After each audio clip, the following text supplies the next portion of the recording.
tape for patrons. It's a hot start. It's a hot start. Hot start.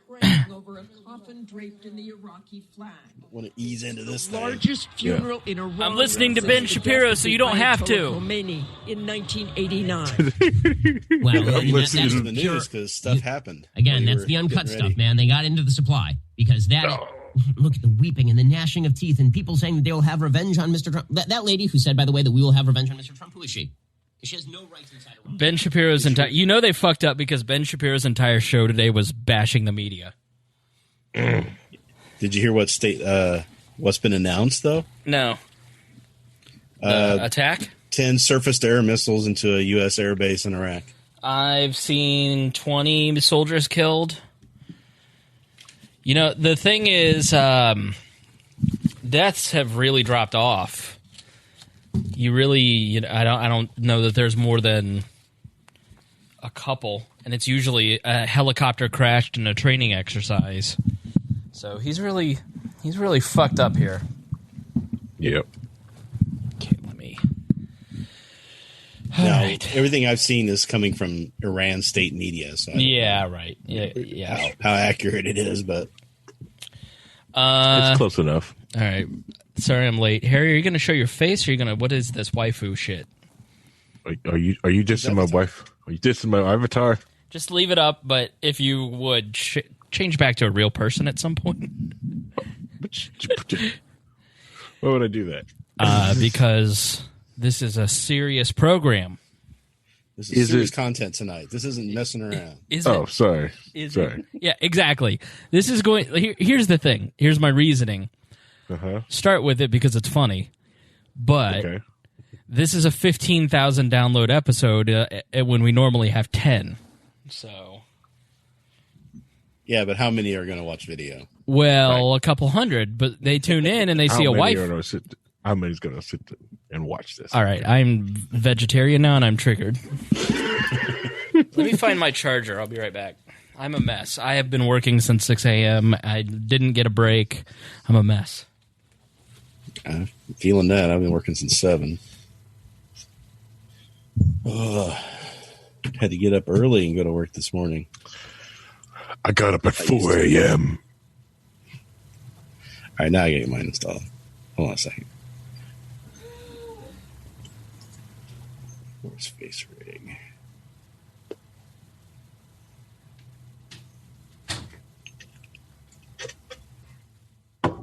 It's like, this is a serious show. Yeah.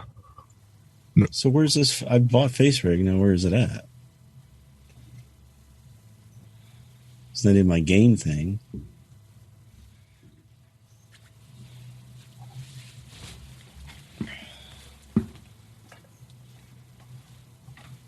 But Face Rig? I think it's probably marked under software. Oh, it's under software. That's the first thing I have under software. I've never bought anything software related from Steam. It's always been games. That tells you something about me. Games. I play the games. King of games. Quit playing games with my heart. Ooh.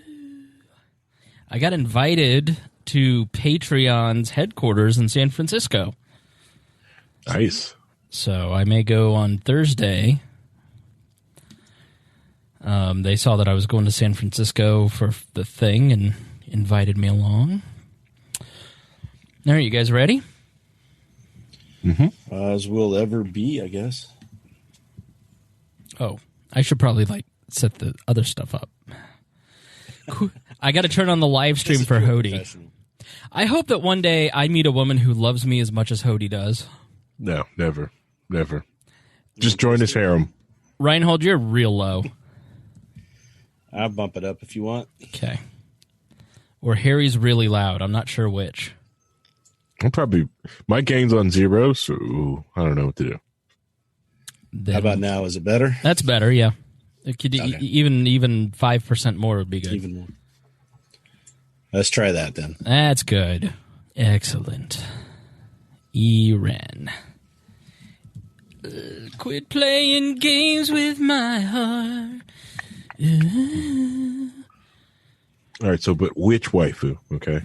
Avatar. Is this one okay? Or you want to go back to the purple one? Let me look. I'm very breathy. What's the other one? I like brunettes. Kind of like the brunette. No. Wrong waifu.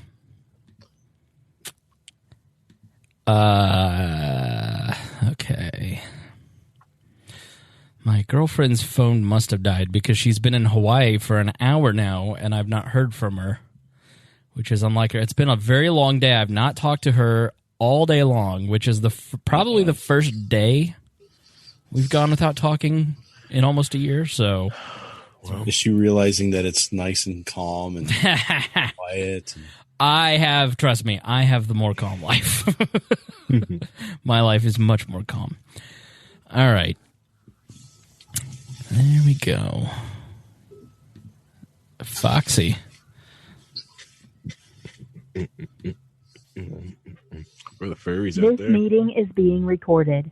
All right, let's get back to some boring subjects. Understand the risk to our country. Freedom brings people together. You're listening to the We Are Libertarians Network. Learn more at wearelibertarians.com. Welcome, everyone. Thank you for joining us here on We Are Libertarians. My name is Chris Spangle. We're going to talk about Iran tonight. We're going to answer your questions. We have a whole list of questions from listeners. If you don't know what's going on in Iran, you're going to walk away understanding it from a bunch of different angles.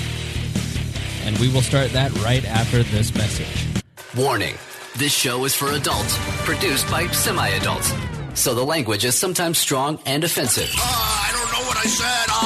Welcome to We Are Libertarians, where our goal is to help you sound smarter while talking to your friends. We examine current events from a libertarian perspective while treating modern politics with all of the irreverence it deserves. There has been lie after lie. We toss out the screaming heads, put people before political parties, and give context to the news to make you think.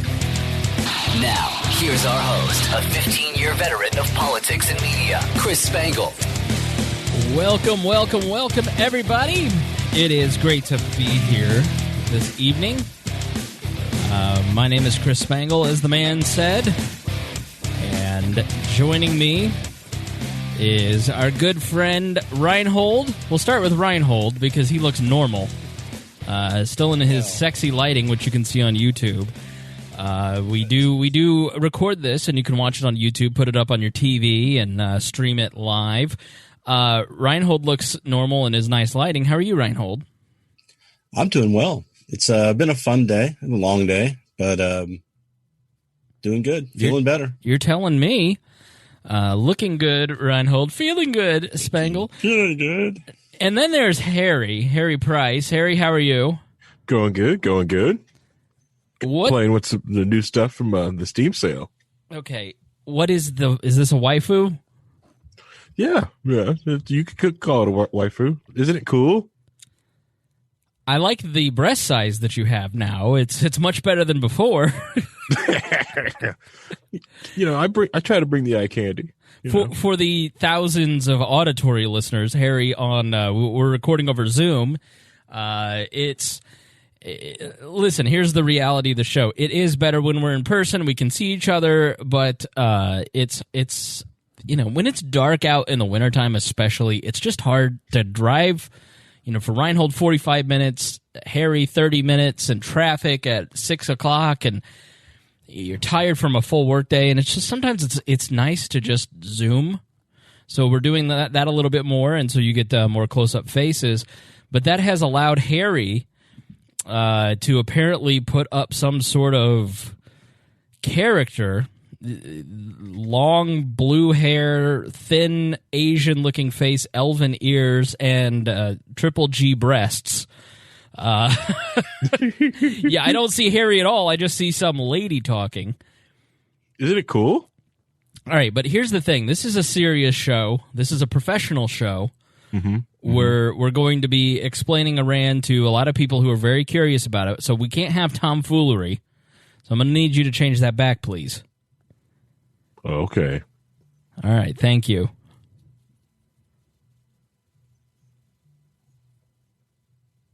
This is taking very long.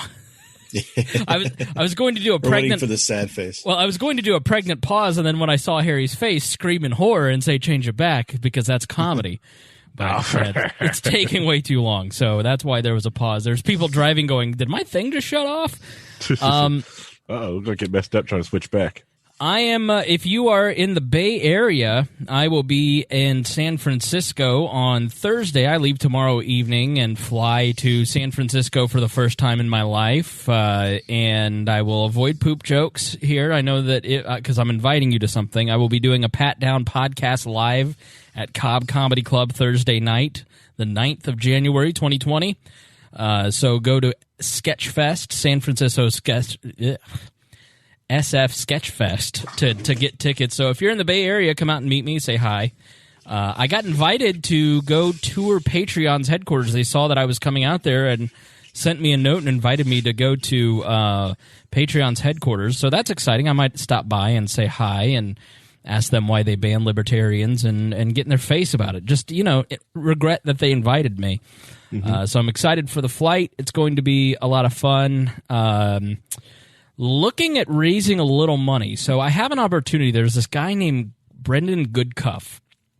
And look up Goodcuff Designs. He's a libertarian and really great guy. Talked to him for the first time. Newly converted to libertarianism. A fantastic graphic designer who is right in the wheelhouse. And I've been thinking for a while that I want to redesign not just the We Are Libertarians logo and the podcast art, but like everything, make it one cohesive brand. And, he's giving me a very fair price. And I'm looking at raising around $1,500, maybe a little bit more. And so if you're willing, I'm saying this because I'm taking your temperature. So if you'd be willing to pledge a little bit towards that, please send me a private message. Send me a message and let me know if you'd be willing to pitch in for that. The reason being that 2020 listenership, like here's how I put it. From 2012, which was our first presidential cycle, we grew from 0 to 72 in 2012. And then by 2016, we were at about 2,500 downloads an episode. By the end of the 2016 election cycle, we were up to 10,000. So we went from 2,500 to 10,000 people in a single year. So it's a massive growth opportunity. Just people are hitting it. You think about your own journey to libertarianism. You often become libertarian or start looking into the ideas in a presidential cycle. And the people who have the best graphic design get the most attention, and we are the best for newbies. And so I'd really like to do this project, but it's just out of my reach in terms of our Patreon and our monthly costs. And so I'm looking to raise about $1,500 for that, to catch people's eyes, to look as professional as possible, much more professional than Harry makes us sound. So if you're willing and you're able, then please hit me up. I'd love to be able to do that, but I can only do it if I have your support. So let me know. And if next episode, if I get enough response, next episode we'll start we'll call it a money bomb. That's what we'll do. But I want to thank our regular patrons, $100 a month patrons, the people who so generously give to this show every month. Craig DaCosta, Christy Avery, who I won't reveal her pledge towards the graphic design project, but it's a third of it. It's a lot. Jason Doolittle, Jeff Bennett, Matthew Durbin, and Ed Brehab, you guys keep this show going, and this show is incredibly important to many different people. I got a great note, if you'll indulge me, fellas, while I look this up. She wrote a really nice note. Let's see here. Now, you may remember the episode I did. I'd love to do this again, so another thing that you can hit me up if you're interested. I had Miranda on to ask some basic questions. If you're out there and you're like, I've got questions about libertarianism and politics, and I don't know who to ask, I'm embarrassed to ask these questions, I'd love for you to come on the show. Send me an email, editor@wearelibertarians.com. And Miranda came on and asked several questions, and she sent me a great note. She's also a patron, and it said it's definitely still having an impact listening to this show. I still have friends and family telling me they listened to the episode I was on and that some of those things they hadn't thought of. I've had more and more conversations with people about government intervention and how it affects people. It's just been a snowball effect for the last year, and I pay a great deal to Wall for that mindset. So we're out there helping people sound smarter when they're talking to their friends and family, and hopefully this episode will do that as well. Now, there are certain episodes where I go into it feeling like, thank goodness for Sam Schultz, because I was able to barely read the notes before we sat down, listen to a few podcasts, kind of get my bearings, and it's thank goodness for great researchers like him. We'd love to have more people on the research team too. There's plenty of ways to get involved here at We Are Libertarians. And then there's episodes like this where I feel like Rocky training for Apollo Creed. Harry, I probably have read or spent reading articles, probably about 50 hours on this episode. Like, I fell so far down this rabbit hole on Iran and what's going on there that I've overwhelmed myself with information. Have either of you seen the Married with Children episode where Kelly Bundy is training for a trivia show and they fill her head with too many facts, and so for every new fact she learns, one fact gets pushed out? And the cliffhanger is that the winning fact is who scored 4 touchdowns in a high school football game, and it was Al Bundy, her dad, but she had forgotten the fact because it had pushed out. That's sort of what's happened here, and I wasn't sure how to structure this show, and so I solicited questions, and I felt like, okay, there is a ton of information here. There's a lot going on here. If you look at our show notes, it's Dennis, Rhinehold, did you see the notes that I sent? I did see the notes. I looked through them. They're extensive. How screeching categorized real well. Screeching long are those like, they're not even notes. They're just links. It's links to hundreds of articles and books and Twitter threads and the first 2 pages are books that you can read, right? So, and then there's a page and a half of Wikipedia articles. Yeah. So it's just a lot of dense information. Yeah. And some of the things could be added to that list too that I saw. So it's not. Send them to me. I'll add them. I will get them added. But yeah, it's a good list to get started on, at least, if you really want to dive deep into what's going on, because it really looks like this is not going to be something that's just going to go away like a lot of Trump supporters thought it was going to, since we have the latest news coming through, which has now been confirmed by the Pentagon, that 12 missiles have hit U.S. bases in Iraq. Yes, this happened in the last hour. I saw on Twitter, as of now, at 7:34 on January 7th, that 20 U.S. soldiers had been killed in this attack. Obviously, that's a very preliminary number, so I'm sure by the time you hear this tomorrow, that will probably be, hopefully, 0. But maybe higher. And so let me tell you how I thought this through. And more of what we're going to do here at We Are Libertarians is not tell you what to think. There's plenty of libertarian podcasters who are great at that. I think our best service to you is to teach you how to think about these issues. I have 20 years of following politics religiously. I've worked in it and around it for 15 years at least. I've worked in the media most of my career, in politics and journalism, as a reporter and as working at a mass media radio show right now, putting this show together. And Rhinehold has 78 years of following politics. And Harry's very young. He has 15. So almost 8 decades. Almost 8 decades, yeah. He's severely old. It's chronic at this point. I think the best thing that we can do with these types of issues that seem very controversial or very big is to approach it and explain how we thought this through, and show our work, show what we're reading, kind of where we're looking for information, how we're looking for information, how we're coming to the conclusions that we're coming to.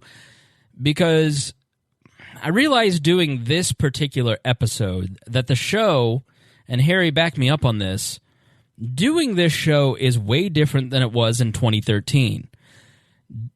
Post-Trump, since 2016, BT, before Trump, when you'd put a show together, there'd be a standard set of facts. You'd read the New York Times. You'd maybe go look at National Review. You may look at, Think Progress, or you could look at a couple places, and everybody would agree on the basic facts, but come to different conclusions.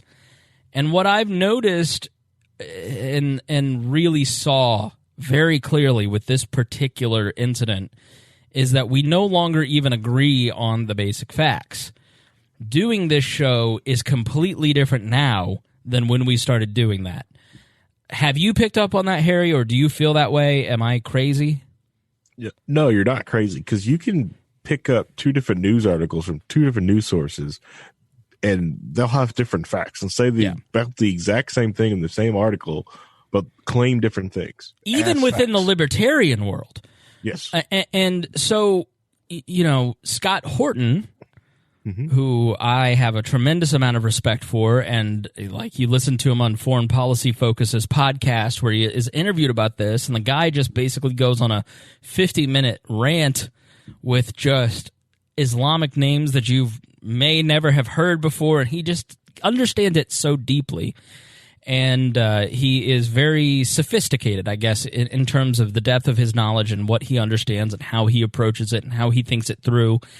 And he basically put out that the number that the Pentagon says their justification for killing the Iranian general is that he killed 500 American soldiers. Well, he studied that and he looked back and he said, no, this isn't true. The IEDs that they're attributing, the Pentagon's basically saying Soleimani and Iran manufactured these IEDs and they're the ones that killed these soldiers, and so that fact is just completely wrong. Well, in the libertarian social media sphere, by the time you start to see other people saying that, it's so watered down that it almost becomes like a weird pro-Soleimani argument. You saw this with Venezuela, where you saw some libertarian folks kind of almost sticking up for Maduro. And so, there's just a ton of information out there that it's like, there's conflicting, confusing facts where you have somebody who very articulately lays out their detailed information. Well, by the time you may see that a day or two later on social media, it's morphed into something that is just very confusing and odd and doesn't look right. And so you have to trace back the source and figure out that information. And if you even ask questions, then you're going to get like, you're not a real libertarian. And so in all of what we're going to kind of do moving forward is explain kind of how we come to these conclusions and why we think about the way we think, so you understand how to do this yourself. I'm not saying you need to spend 50 hours. You're not crazy like I am, but I want you to understand the places that I'm getting my information, where I'm looking for sources, how I'm looking for sources, kind of the lay of the land, so you can then quickly judge if a piece of information that you see on social media makes a damn bit of sense or not, or where can you start to trace some of that back. It's not going to happen in just this episode. It's something that we're going to kind of concentrate on, that we've done a lot of. But the way that I felt that we ought to approach this subject is to open it up to questions. Start with some basic first questions, and then get into some of the details with your questions. And so we solicited questions about this event on all of our social media, on Instagram, Twitter, and Facebook, in our Facebook group. And we're going to answer your questions. And if we don't answer a question, or if something raises another question, send me an email at editor@wearelibertarians.com, or get in our Facebook group or the Discord and ask the question there. And we will address it next week because we'll probably still be talking about this next week. We're going to cover the Afghan papers and some of the lies that have already been told about Iran and what's going on next week. So what we don't get to today, we'll get to next week. But that's sort of the goal moving forward. So I want to start with just some basic questions, which obviously the first one that a lot of people have is, who is Qassam Soleimani? Now, I am going to butcher every name. American, Iraqi, Iranian. Has anybody heard the correct pronunciation of Qassam Soleimani? I heard Rush Limbaugh call him Salami, so I may go with that. Yeah, I've just been going with Salami, Sulumu. Luckily, like most of the autocorrects and all the keyboards now are picking it up and they know exactly who you want. Yes, and that is the only thing that has not made me look stupid. There's an I before the N. I've got plenty of other stuff to do that for me. I don't need the misspelling. Yeah. So, who was Soleimani? Do you want to start, Rhinehold? Let's start with you, and then I'll fill in what you, and then Harry, you jump in as well. Who was Qassam Soleimani? Well, he was arguably the number 2 man in Iran. He's in charge of the Republic forces and the Quds force that have kind of funneled a lot of attention. His main focus has been trying to push their influence over the area, over the region. So, Iraq, Iran, Kuwait, Saudi Arabia, they're trying to kind of push out their influence, just like the United States has done on the Western Hemisphere. That's what his goal was trying to do in the Middle East. Yeah, right? He was an Iraqi general who was head of the Iranian Revolutionary Guard's Quds force, which is sort of their CIA. And he was not just a CIA head, he was also a Joint Chiefs of Staff. He was also a diplomat, like the Secretary of State. So he was a very important figure, and the Quds force is broken into various regions, and his main sphere of influence was other Middle Eastern states. And he started moving up the ranks during the Iraq-Iran war during the 80s, promoted at 23, eventually kind of landed as head of the Afghanistan security sector. And there is a tremendous problem in Iran with Afghan heroin coming into the country, and he did such a skillful job of keeping Afghan heroin out of Iran that he caught everybody's eye and ended up being promoted ultimately, and he's a very good self-promoter to this position. So, very important person in Iran. Right, and he was loved by his military forces. I mean, he would go into battle without battle armor on, and he would get them all whipped up. And he was really considered the person who kept Iraq from falling under ISIS control. That's like the most recent thing he's had recently. So, and we gave him air support during that process, while he was fighting those fights, the siege to Crete, Fallujah, that sort of thing. Mm-hmm. So he was really doing a lot of work there. Helping protect Iraq. He really mastered the strategy of using proxies. And the way that Iran typically works is one question is, why have I not heard of this guy if he's so important? And it's because you hear of his work. You hear of the proxies like Hezbollah. They fund Hamas a little bit too. Some of the Shiite militia groups that work in Iraq, he funneled money to those folks, and a lot of what so here's the crazy thing about this guy. Like bin Laden, like Saddam Hussein, he was at one time a sort of ally of the United States. So after 9/11 happened, Soleimani is actually one of the people within Iran who advocates for assisting the Northern Alliance and the United States in fighting the Taliban. Now, this was twofold.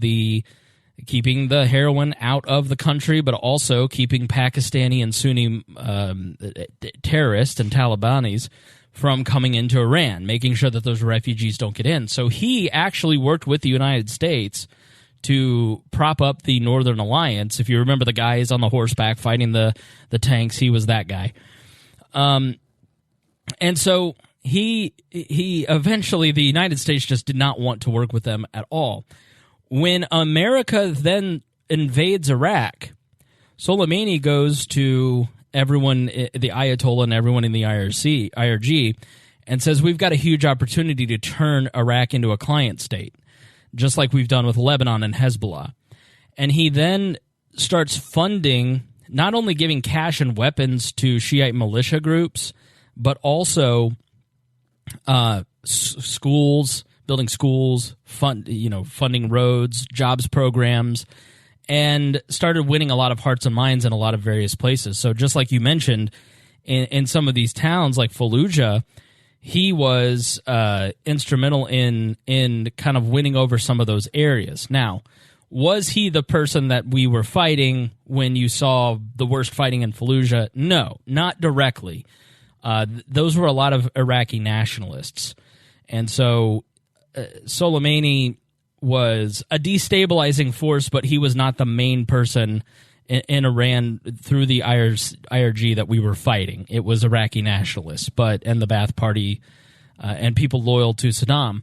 But he was very influential in making sure that we never were able to set up a state in Iraq that was ever going to function. The second largest political party is a Shiite linked group. So I told you guys I had a lot to say. Yeah. Only a little. Yeah. Yes. Well, and that's the thing too, is that he was very much against the Saddam. So he was fighting because he had fought against Saddam for all the, during the Iran-Iraq war, right? So yeah, they were doing everything they could to help get him out too. But once he's out, then he doesn't want the competition with the United States on control over Iraq. Right. So Soleimani, to me, like from reading it, it just seems like in a different country, in a different spot. Like if he was in the United States, he would just be a very well, good, just a very good, community organizer. Getting people together, almost that old school style of Democrat that would go through and make sure everyone knows you. He gets the turkeys for Thanksgiving. that type of Democrat, right? Now, Republicans do it too. I'm just saying Democrat because, the district I live in. So. He was also very good at Obama. Yeah, he was all. Yeah, he wasn't. It's Obama with a gun. Yeah, right. Well, his middle I was thinking name, more along Jimmy Matus, Mad Dog Matus. Like a combination maybe of those two things because he had the love of the army too. So correct. Yeah, I see that. Yeah. So let's move on to the question of how did he die? Would either one of you like to take this question in terms of how did Soleimani die? Probably screaming. Oh, that's cold. Yeah. I had to do I would that. say that's cold, but honestly, I waited. Fuck this guy, right? right. I waited a beat to see if I was going to do it. And I had to do it. No, he was assassinated by a drone. I mean, it wasn't a drone so much as I think it's one of these new missiles that don't necessarily explode, to be more impale. But I'm trying to find out some more details on that. But I saw the actual video and it looked like they were putting like little laser markers and dropping the bombs on a convoy. And so he was in Baghdad and he was heading to the Baghdadi airport. Yeah, and I think he had been in Syria or he had been in meetings in other places. And the question that we'll get is, why was he in Baghdad? There's conflicting reports about that. The government, the United States government, and here's maybe where I will share our bias and how we approach some of this stuff. I don't view the United States government as us.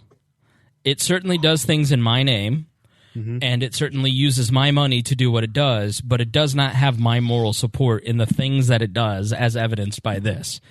And so I do not attach patriotism to what the federal government does. I think that's a very dangerous territory. I also try to assume that someone like Soleimani or the Ayatollah or people that are in Iraq or in positions of power like his are rational actors. I reject the notion that because the American government or the American president has declared Soleimani a terrorist, that he is inherently an evil person. Now, is he? In my opinion, absolutely. And this is a person that caused a tremendous amount of death of innocent people and probably many Americans as well. But he's absolutely a destabilizing, war-mongering person, and the world is probably better off with him dead. And I'm a little surprised we didn't offer him a position in our government.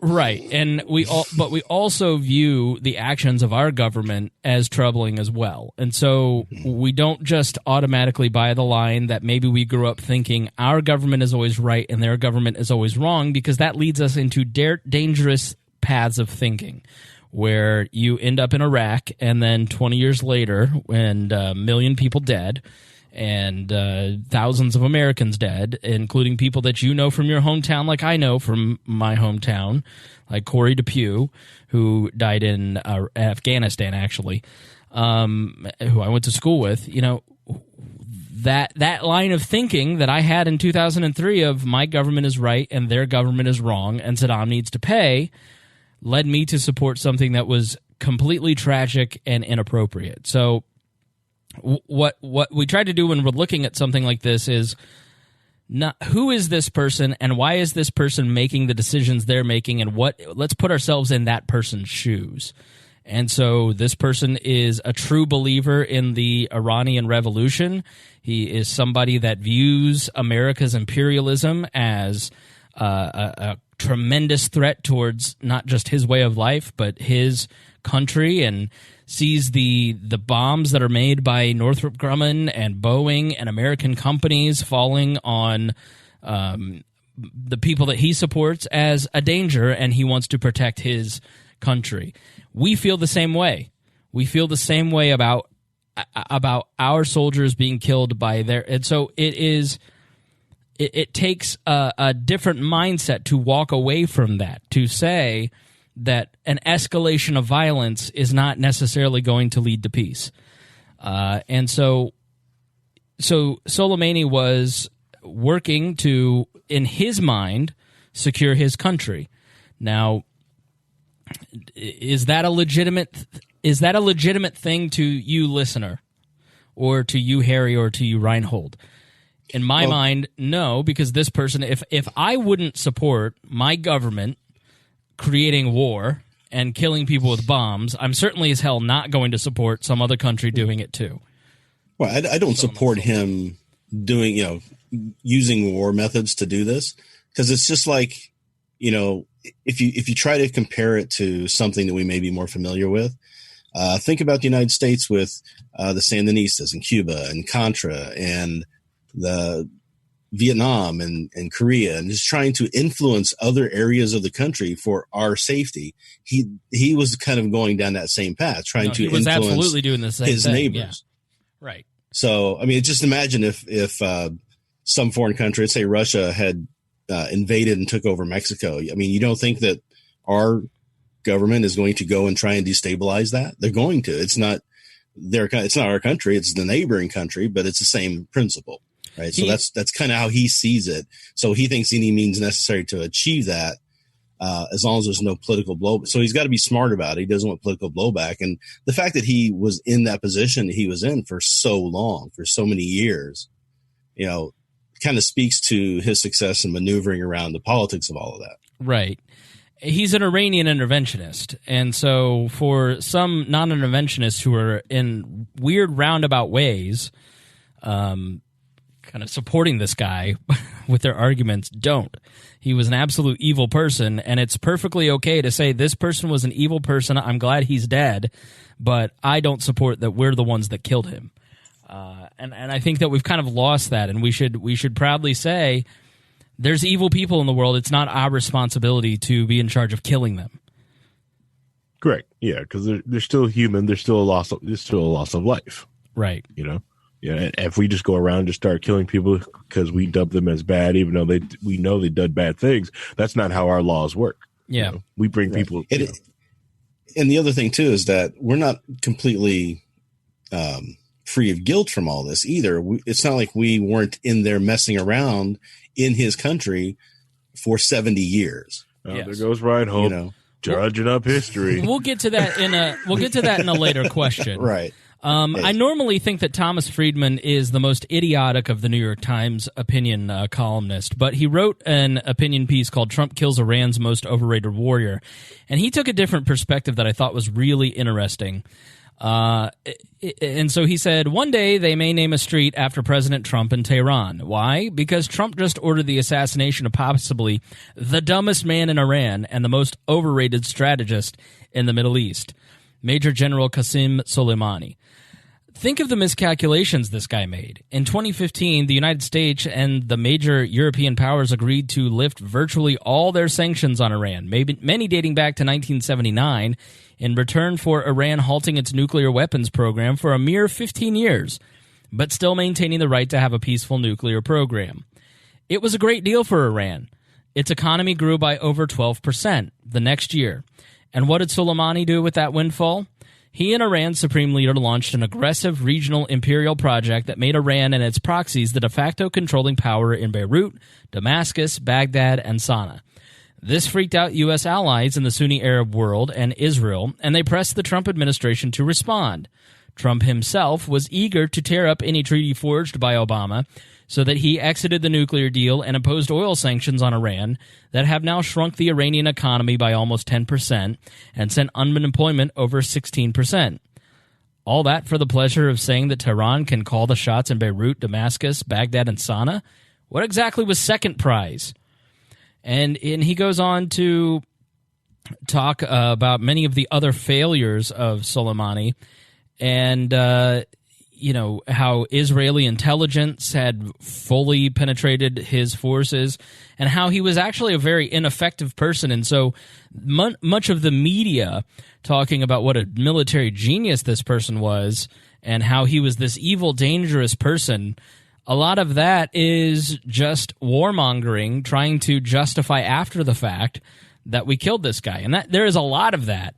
In that we're trying to make him look like something he is not in an effort to justify what the American government has done, and we don't need to do that. We don't need to make excuses for the American government by pretending that this person was, in fact, an evil genius. Was he capable? Absolutely, he was capable. But does that mean that he was the brilliant strategist? Thomas Friedman argued no in this piece, and I thought that was a very interesting way to put it. Yeah, and there's some truth to that, but there's also understanding that the Iranian people and the people who support him aren't going to look at it quite that way. They're going to see what he's been doing as a success, even though it did scare and kind of cause the Western people and Israel to kind of feel uncomfortable. I think a lot of them wanted that. So the other upshot to that, too, is that the response that Trump has given has now caused that 15-year window to be over. Mm-hmm. So he's effectively just not only destroyed our side of it and put sanctions on him, and they also got them to finally just say, we're not part of it anymore either. And we're going to start ramping up our nuclear program, which isn't good for anybody over there. So, I mean, that's whether or not he's the best strategist or the worst strategist. I think it's usually in the middle. With just about a lot of these things, you always get these extreme views of people, the extreme characters almost of people. And people aren't that way. People aren't like that. They're trying to do what they think is right. And he was doing what he thought was right. And he was being pressed by the situation and the circumstances he was brought up in and what he had to deal with. And this is how he chose to respond. I think a lot of what he did was wrong, but I also think that if you don't understand his motivations and you just turn him into an evil cartoon character or old comic book villain that never had any background, or he was just evil, right? So I just don't see that in this situation. Yeah, when you humanize, when you let somebody demonize someone, then you kind of let them propagandize you. And if this person is just all evil, then it's justified in killing him, and it doesn't make you examine or question further why or how or should we have done this. And so you have to really resist, even though this was an evil person who was a bad person, you have to resist just walking away from even considering this even further because he was just a dirtbag. Yeah, correct. And that's why, that's why a lot of the talking heads that are supported it, that's why they harped on that aspect to keep people on their side. Right. So let's kind of go backwards and let me give you the timeline and answer that question of how did he die. So on December 27th in Kirkuk, which is way up by Turkey. It's at the very top of Iraq. There's a lot of history between the United States and Iran. We'll talk a little bit about the 53 coup later on. We're not going to talk a lot about the Iranian nuclear deal. Harry and I have done an episode on that I'll put in the show notes, and you can go back and revisit a lot of that because we covered that in depth. But there was...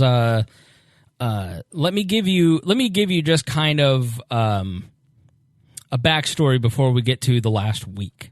Okay, in the War on Terror, Iran was actually very surprised to hear George Bush declare them part of the nexus of the axis of evil. It was Iraq, Iran, and North Korea. And the reasoning was that Iran and North Korea use a lot of proxies. They sell a lot of weapons and funnel a lot of money and weapons to people like Hamas and Hezbollah and are enemies of Israel. Now, in studying for this episode, I read this great book called The Iran Wars, all about not just the rising tensions between America, but also the Iran nuclear deal. There was a guy and is a guy named David Wormser. Now, David Wormser was the Middle East expert for Vice President Dick Cheney. And Wormser in the 80s or 90s wrote a book about how Iran needed to be overthrown. It was the Great Satan, essentially. And many other neocon foreign policy experts bought into this idea of Iran being the most evil. These are people who were young and impressionable during the Iran hostage crisis and never really kind of let that go and continue to hold it on. Now, if you think that you can't be significant in your government, David Wormser wrote a book that was basically self-published. It was published by AEI. I should have written down the name of the book. But David Wormser wrote this book. He influenced the right people in intellectual circles in Washington, D.C. He went on to be declared an expert and served Vice President Dick Cheney. He was in all the rooms after 9/11 talking about the evils of Iran. David Wormser may be single-handedly responsible for the coming war that we might have with Iran. And along with Paul Wolfowitz and several other foreign policy experts that pushed us into Iraq, they were very active in keeping us from working with Iran in any way, shape, or form. Iran is not like, when you think of a Middle Eastern country, you think of Saudi Arabia, you think of sand, you think of poor people, you think of kind of your view of Iraq or Afghanistan. Iran is not that. Iran is a very modern country with they're Persian, they're not Arab. It has a very distinct culture going back many, many centuries, and it's not your typical Arab country. It's a Shiite country as opposed to a Sunni country. Like 90% of Muslims are Sunni, and then there's the Shiite countries like Turkey and Iran. We'll get to that split some other time. And so Wormser and several foreign policy experts around Bush really pushed this idea that Iran is as bad. They don't ever blame Saudi Arabia, which produced all the 9/11 hijackers. They blame Iran somehow. Even Mike Pence, the vice president, this week on Twitter is still pushing the idea that Iran was responsible for 9/11 somehow. And so there was, during the Bush administration, the development of a new type of sanctions. And so what they developed was a financial tool that basically said that to have access to the United States banking system, you must not do business with Iran. And so they went to many of the European countries and many banks and many people who bought products from Iran or bought Iranian oil. They went to companies that supplied, especially Germany. Germany and Iran have a very special relationship, and it's because they both trace their roots back to Aryan blood. And so most of Tehran was built by Nazis. So the United States government in the War on Terror in the mid-2000s went to countries across the world and said, you're not to do business with Iran at all. And so by now, in 2019, Iran, or 2020, Iran doesn't sell any of its oil, barely any of its oil. America now is energy independent thanks to fracking, but at the time it was very painful for European countries, especially because they relied on Iranian oil. And basically we have succeeded in the last 15 years in cutting off Iran from doing business. Not only did we cut off the direct contact, but when Iran, like you would think, went to third-party banks and third-party companies, we shut that down too. And so Iran has become increasingly economically isolated through these types of sanctions. We've now done this to China. We've done this to Russia. We've done this to anybody that we are opponents to, North Korea. And so the Obama administration and John Kerry looks at this and says, okay, what have these economic sanctions done for us? Because libertarians believe that sanctions are an act of war. And this is a great example of why. The Obama administration and John Kerry and President Obama look at this and they say, what is this getting us?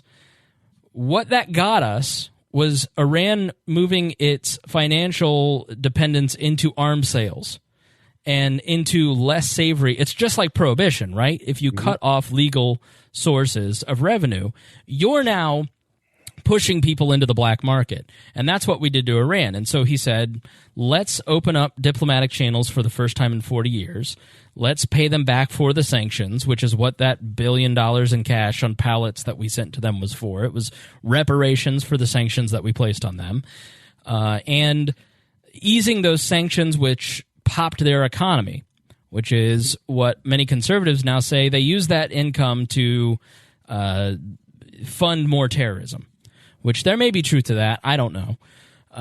But that's what the Iran nuclear deal that Obama, the JSTOR or whatever it was called, that's what it was about. It was about easing those tensions and building diplomatic channels and putting a pressure valve and releasing that pressure valve on a country that we had inflicted a lot of economic pain on. So Donald Trump comes in and says, we're not going to abide by this nuclear agreement anymore. Let's get rid of it. And he puts on what's called maximum pressure onto Iran, and we're going to destroy their economy. So we have effectively, and this is how you know that sanctions don't really work, we have had Iran under economic sanctions for about 15 years. We've really destroyed their economy, and we've now killed their second in command. And did you see the funeral lines? It doesn't look like the idea that maximum pressure really works. And so Iran, in an effort to fight back, has started stepping up their attacks on American and Iraqi bases through their proxies. A wing of Hezbollah basically carried out several attacks. It wasn't Iran that carried out the attacks directly. But that is their way of fighting back because they view our maximum pressure campaign under the Trump administration as an act of war. So they're fighting back by firing rockets on our bases. So on December 27th in Kirkuk, in the northern part of Iraq, a rocket attack killed an American contractor at an Iraqi military base near the city. Now, this was a Shiite militia that carried out the attack. It was not Iran, but this was a militia that was backed by Iran. So Donald Trump is fuming about this, but he doesn't act. Now, there have been many different things, including the American and British ships being blown up in the Strait of Hormuz in earlier this year. I know we talked about that. So Iran has increasingly, under the maximum pressure campaign during Trump, stepped up their what's called a kinetic attack, which is basically a fancy word for an act of war. And so they're blowing up ships, they're blowing up bases. So December 27th, there's a rocket attack.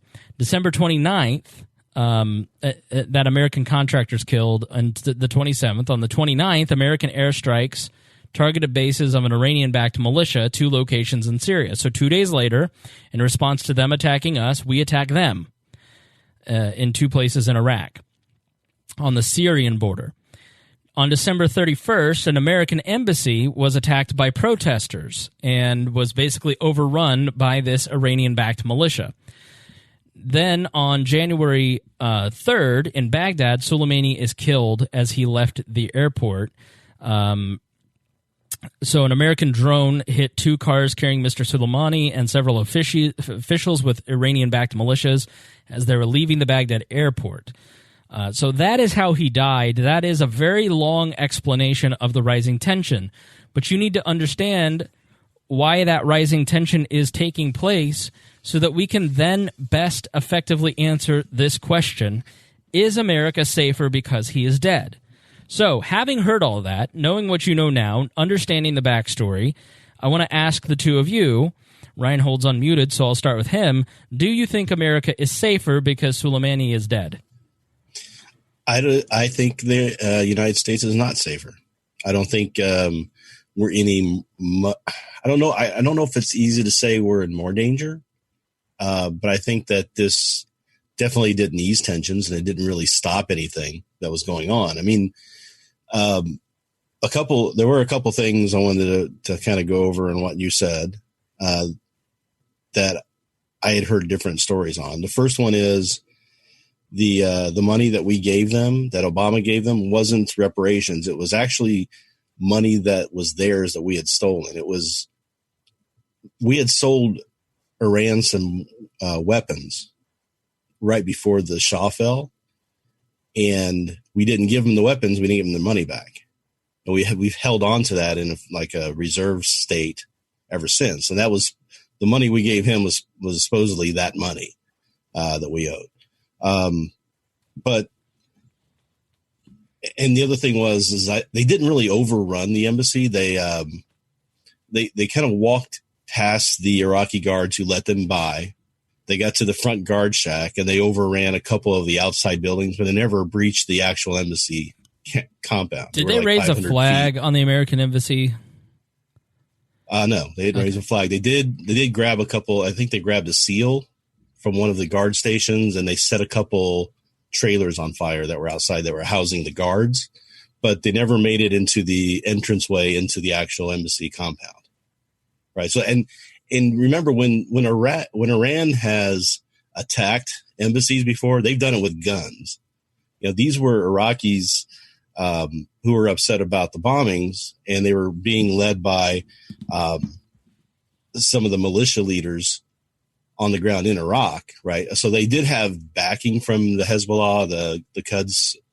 That's where they were getting some of their backing, but it wasn't like Soleimani called them up and said, "Hey, go do this." In fact, when the protesters were in the middle of their protesting, the leaders of those groups went over and told them to stand down and we're going to try and do this politically. We're going to try and get the United States out politically. So they backed off and went into camps outside the area, and they were going to do like a sit-in and stay there kind of surrounding the embassy and just kind of wait until the political pressure was put on to get them out.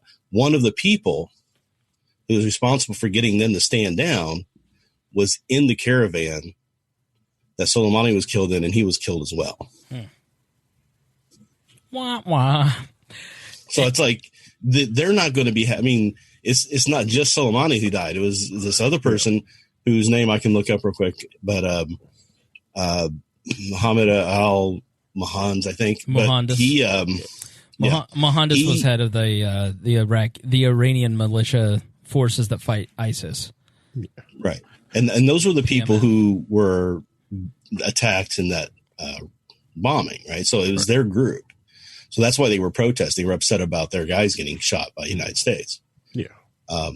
So that's for Trump to take the leap into going to Iran, because I don't think he wanted to go after Iraqis, because he's trying to make nice in Iraq. He's still trying to gain influence in Iraq. The United States is still trying to control things that are going on there. And we're fighting Iran for that privilege, as it were.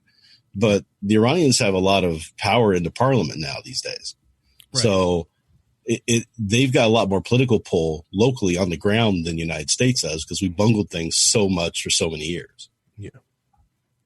Harry? So I don't see how this helps us in any way. Well, Rhinehold, that's where you're mistaken. United States are so much safer with him dead. We left our freedoms over there, okay?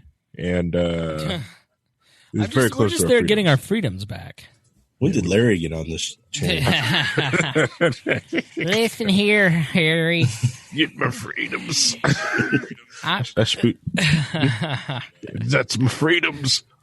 No, I'm with Rhinehold. Like, if you're in the region, maybe your life is become safer, maybe. But but you know, you have destabilized a little different things, because now you've got people who are young with guns, and with a little liquor, dumb things can happen. Okay. Well, and the other thing too is, do they think that there wasn't a second in command underneath Soleimani? There was. He's already in charge now. He's the one who's probably directed the missile attack today. So it's not like the theory was that if we hit so hard, Iran will just cave.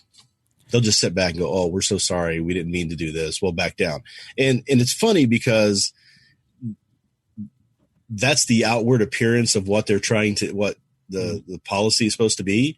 But I've also seen, and this is completely off of Iranian TV, but the Iranians have said that they received message from the United States saying, if you don't respond, we'll lift sanctions and we'll just kind of forget all this ever happened.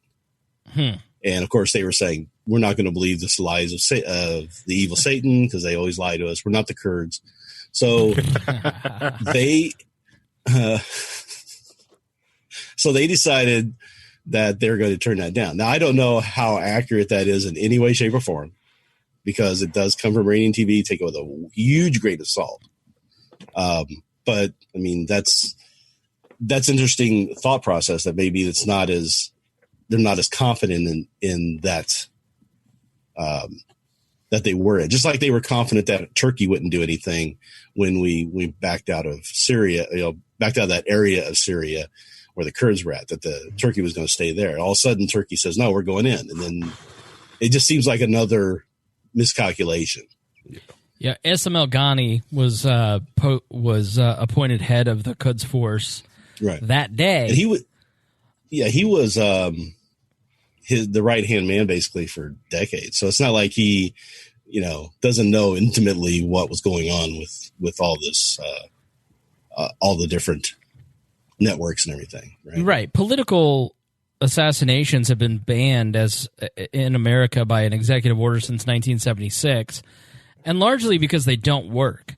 And there's sort of a gentleman's agreement that if you go and you kill a Mohandas who, Popular Mobilization Forces is what I blanked on earlier. They're the ones that they're the Shiite-backed group. The Shiite-backed does not necessarily mean Iran-backed, but most often it does. Now, if you're a Mohandas and you're a bigwig in Iraq, or you're Soleimani and you're a bigwig in Iran, and America assassinates them, not only does the next man up step up, it doesn't. We've seen this with ISIS. We've seen this with Al Qaeda. The thing that really destroyed Al Qaeda or made it completely shift and change from the global stretching thing that it was is the fact that we were so far up their butt with surveillance. It wasn't that we killed, major it's not that Soleimani was this mad genius. Part of what he was good at was PR, getting his photo taken on battlefields, showing that he was a great warrior, and sending that back to papers at home. So and as you heard in the Friedman column, he may not have been a great strategist. And so the next guy up may be a better strategist, or may have a better head, or understands all the things that he understands. So the idea that this political assassination, it wasn't a military assassination. Let's stop fooling ourselves. And conservatives, you're just lying to yourselves or us when you try to pretend that this is somehow that there was an imminent threat. We'll get to the legality and imminent threat in a moment, but this was a political assassination because Donald Trump was pissed off that he turned on Fox News and he saw American embassies being overrun, and he wants to appear strong. He wants to appear like he is doing something. He may even possibly want to get impeachment off the front pages. And this isn't anything new from him either. This, when he was running for president, he was talking about committing war crimes. Right. Let's go after the terrorist families. He let 3 war criminals walk out of getting kicked out of the Navy. Right. So, I mean, he's on the side of strong military, do whatever we need to do to go in and stop this, not thinking that, there are legitimate war crimes that you're committing and you're recommending committing. He's talking about bombing civilian mosques and things like that now. Mm-hmm. So go ahead, it's crazy. Yeah, correct. There's the nutty thing about it. So like the narrative here in the United States was like, they killed somebody and they're targeting like cultural sites, and it was just, and it just seems the jump was like, okay, first it's the goofy World War III memes, and now it's like cultural sites, and it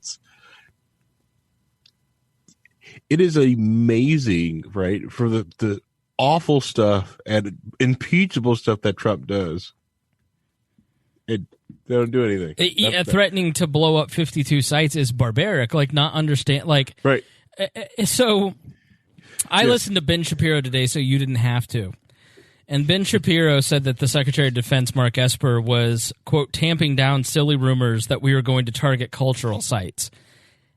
The commander-in-chief said that twice. Like, he said it on Twitter, and then when followed up by Maggie Haberman on his plane, he said, I'll absolutely do it. I'll take him out. I'm a madman. Like, it wasn't a silly rumor. It's what the guy said. It's like, Donald Trump's the most honest politician ever, but you can't believe a word he says. Don't listen to him. Yes, it's not like, if there had been rumors that they were going to kill Soleimani, they would have said, no, let's tamp down those rumors. That's a war crime. We're not going to be doing that. Well, they did it. Yeah. And what I found funny was that Iran was coming out and saying that they were going to only target military organizations and not going after United States citizens. The U.S. people weren't the enemy. We're going after the military. And somebody posted a tweet that says, cooler heads are prevailing in the Middle East when shuffles papers.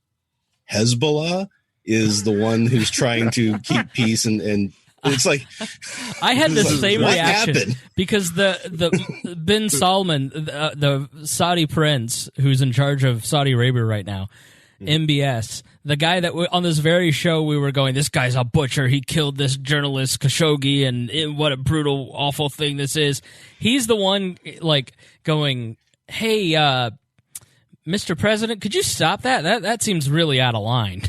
Like, Mohammed bin Salman's going, hey, dude, calm it down a little bit. Saudi Arabia is horrified by our actions. Like that. So Doug Bandow is a Cato Institute guy who writes about foreign policy. The National Interest is a great magazine that I follow. I find a lot of their stuff really interesting. And they're like a, big think tank backed pro-interventionist group, but they have a blog called The Skeptics. And what this interventionist magazine did in the interest of fostering better discussion, hired a bunch of non-interventionist people like Doug Bandow to write for them. And so you get a really interesting discussion on foreign policy in the pages of National Interest and on their website. And Doug Bandow, probably one of the best responses to all this that I've seen, titled Donald Trump's Iran policy comes down to one word, chaos. And So he writes, no one should shed any tears for Soleimani or al-Mohandas. Though, ugly truth be told, neither likely killed as many people as the number of people who died as a result of George W. Bush's foolish decision to invade Iraq. But foreign policy is not an appropriate tool for meting out presumed justice, a convenient way to eliminate bad people. There are a lot of evil, harmful, problematic people in the world, too many to turn over to American justice.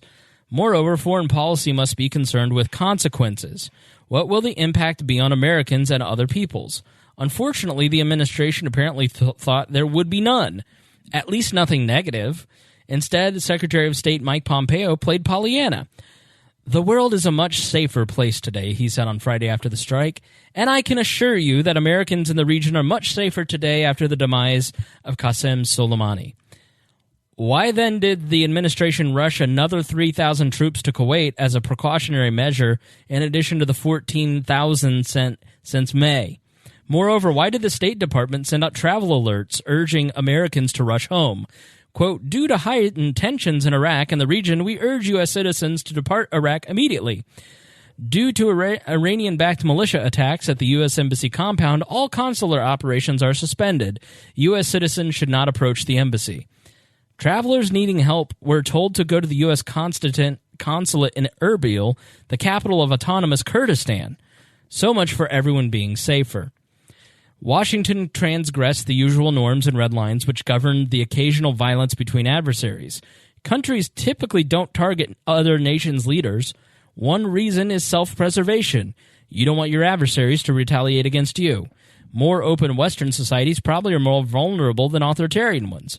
And ultimately, there has to be someone to negotiate with when the end game is reached. Truly decapitating a government can be as problematic for the winner as the loser. So this is just a beautifully all-around written article about all of it. It's in the show notes if you can find it. Just look up the word chaos in the PDF. But yeah, I mean, he perfectly articulates why assassination is just a terrible idea.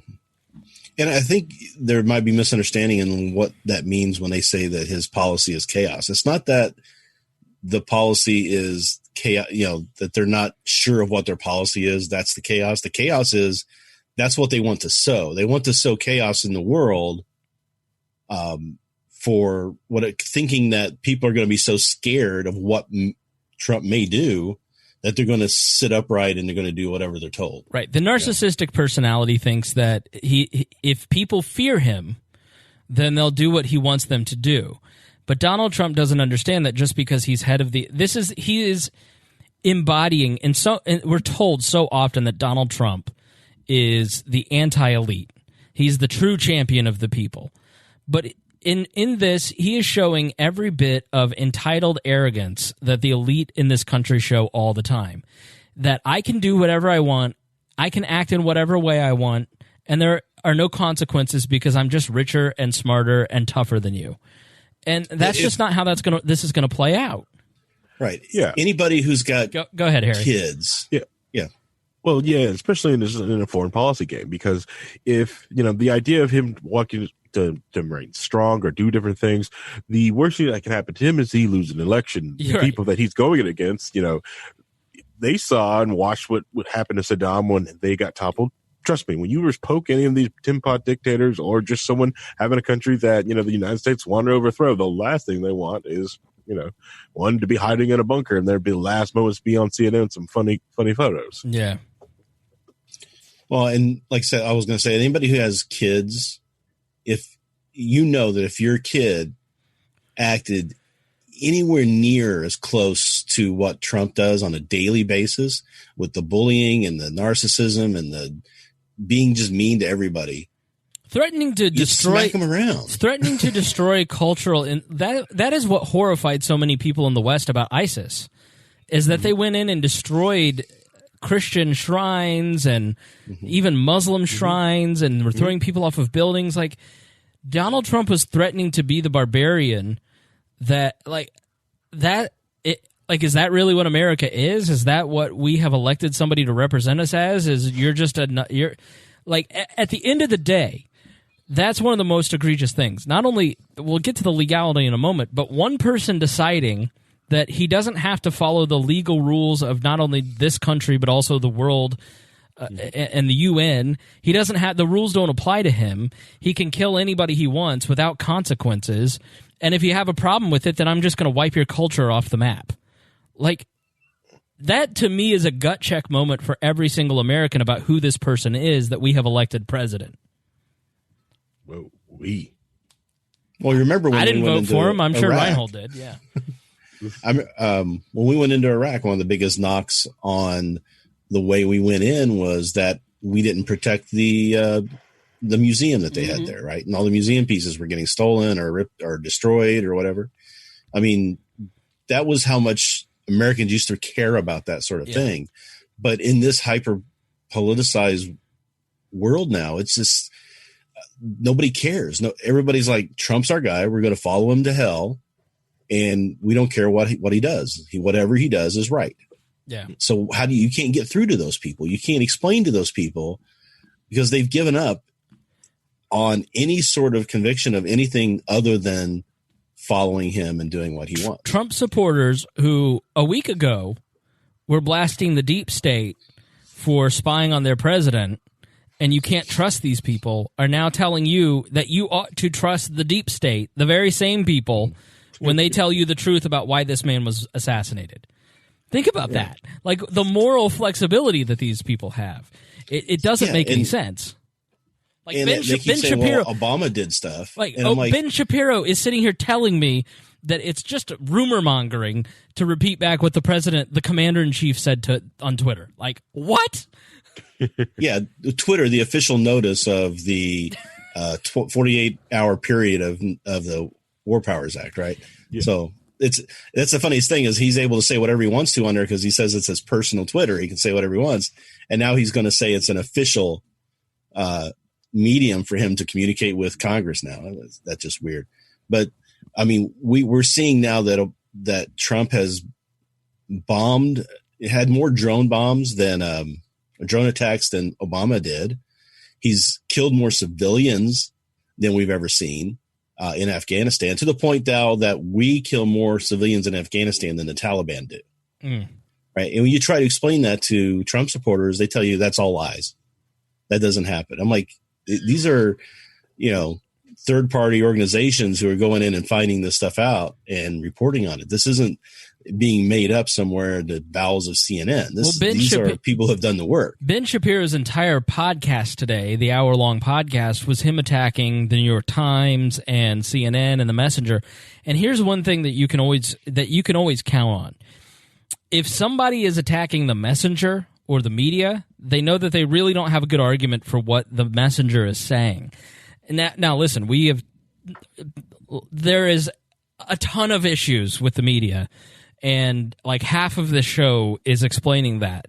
But you also have to appreciate the other side sometimes when you go, okay, Ben Shapiro has done nothing but hyperbolically call the New York Times an organ for the Iranian government today.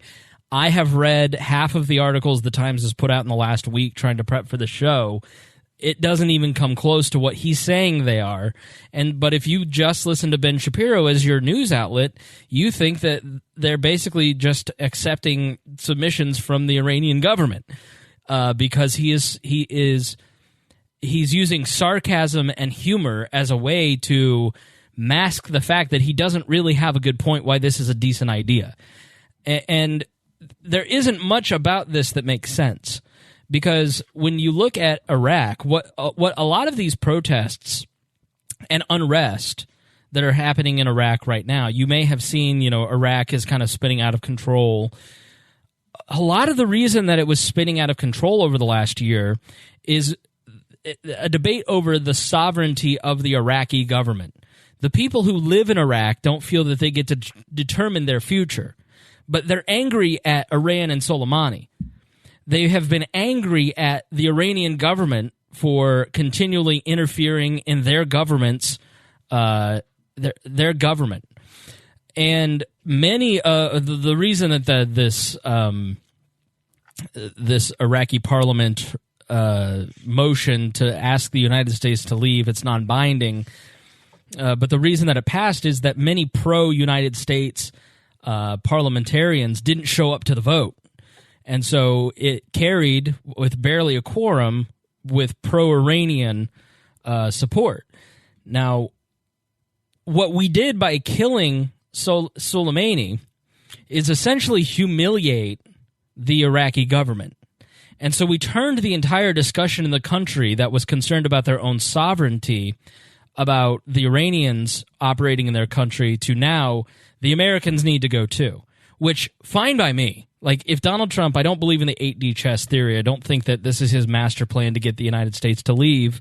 But you took people who were mad at our adversary and you turned them against us. So it took, it made us look worse or as bad as the Iranians. And I don't, in the mind of the regular Iraqi. And I don't think many Americans fully appreciate that, and they need to. Because if you're going to pretend that you're the most moral people on the planet, shouldn't you actually live out the thing that you think about yourself? Otherwise, you're just hypocritical. And so the larger diplomatic context to the strike is that the Arab street was completely rocked by this. Netanyahu was disturbed by this. The head of Saudi Arabia was disturbed by this. The head of the Houthi rebels in Yemen, I read an interview with him, and he basically goes, this makes no strategic sense. Like, was this an accident? He literally asked the reporter if this was an accident. Because, and I quote, if this isn't an accident, they're just as stupid as we think they are. They're morons. Like, he literally everybody was mystified by this course of action because it is such a big deal to take out the leadership of a sovereign nation on the soil of another sovereign nation is just not done. It is the equivalent of us killing let's say that, you know, the head of the British MI5, the spying agency, is in Canada, and we drone strike his car on his way to the Montreal airport. Like, it would be international news as well. So you have to understand the larger context of this. And what it's done in Europe, I mean, Pompeo hilariously saying on the Sunday shows this past week, the Europeans haven't been as helpful with this as we expected. Well, I don't know. Maybe it's because the United States government just violated every single norm that they helped build over the last 75 years to prevent war. It already was stretched because the Iraqi war was perceived internationally as an illegal war. It was a very thin coalition. The coalition of the willing was a very thin coalition. That coalition is leaving. I saw Romania remove like 15 troops. Those people are still there. Those people who signed up, especially the British who signed up to send people to fight in Iraq, are just like, dude, what the hell? So none of our allies on the ground in Iraq knew about this. You'd think that they maybe want to prepare for their own security. Nobody in Congress knew about this. They made up some phony baloney notification. So if you are in foreign relations, you are a partner of many. And the way that this was handled was very disturbing to many of our allies that we are constantly Donald Trump, for if you're the person that says Barack Obama isolated this nation and ruined our relationship with allies and isolated us from the world, but Donald Trump, man, he's doing a great job. You're a person that has no intellectual consistency because Donald Trump has taken a lot of what Barack Obama did and shrink our presence on the world stage. Great. I'm okay with that. All right. But I would prefer if we shrank our presence on the world stage with a very intentional plan and declaring that this is the policy that we're pursuing and this is the philosophical underpinnings why we're pursuing this. And everyone in the world get ready. You're going to have to take care of your own security. We are no longer going to provide your security. You will no longer be able to live off of our dime in terms of security. I would rather us be good partners with the world and declare what we're doing. Donald Trump isn't doing that. Donald Trump is just looking like a tantruming child with a toy, and he really lived out this week a lot of what Hillary Clinton, when she raised concerns about him starting another war because he can't have the nuclear codes, I don't know about you two, but like there are non-interventionists, and I get the impulse who sit there and go, look, this guy is the most non-interventionist president ever. He's bringing troops home. But he's not doing it in a way that makes non-interventionism look good, and he's not doing it because there's any sort of philosophical underpinning to it. And forever we will be associated with that kind of chaotic, reckless planning or lack of planning that he is displaying. And he's not even pulling him out, too, because he's made very clear that he ain't going anywhere no matter what Iraq tells him. If you think we're leaving Iraq, you're a fool. Yeah. Like, so, we're just not. So here's the thing is that he's doing all this stuff, creating martyrs, right? Which is what he's done. And now he says that if they retaliate, he's going to up the ante. Where do you go from there? I mean, you're taking out the second most powerful person in that country. Do you go after the Ayatollah? Do you nuke them? You know, is that really a possibility that we could be seeing right now? Is nuclear weapons being used on Iran? Right? I wouldn't put it past him. I hope not. I hope that doesn't happen. I hope that some cooler heads will prevail on that. But when he's been systematically getting rid of anybody who stands up against him for anything, who's left to tell him no? Well, hopefully, what we learn from different documents that there are people up there that do tell him no, but if they tell him no too much, we know they kind of get they get fired. They get fired. So it makes you yeah. So there's that. Yeah. But but the whole and then with the Iraqi government putting out this resolution, and if the United States does, and when it does, just ignores it, it further shows how weak the Iraqi government really is about doing anything.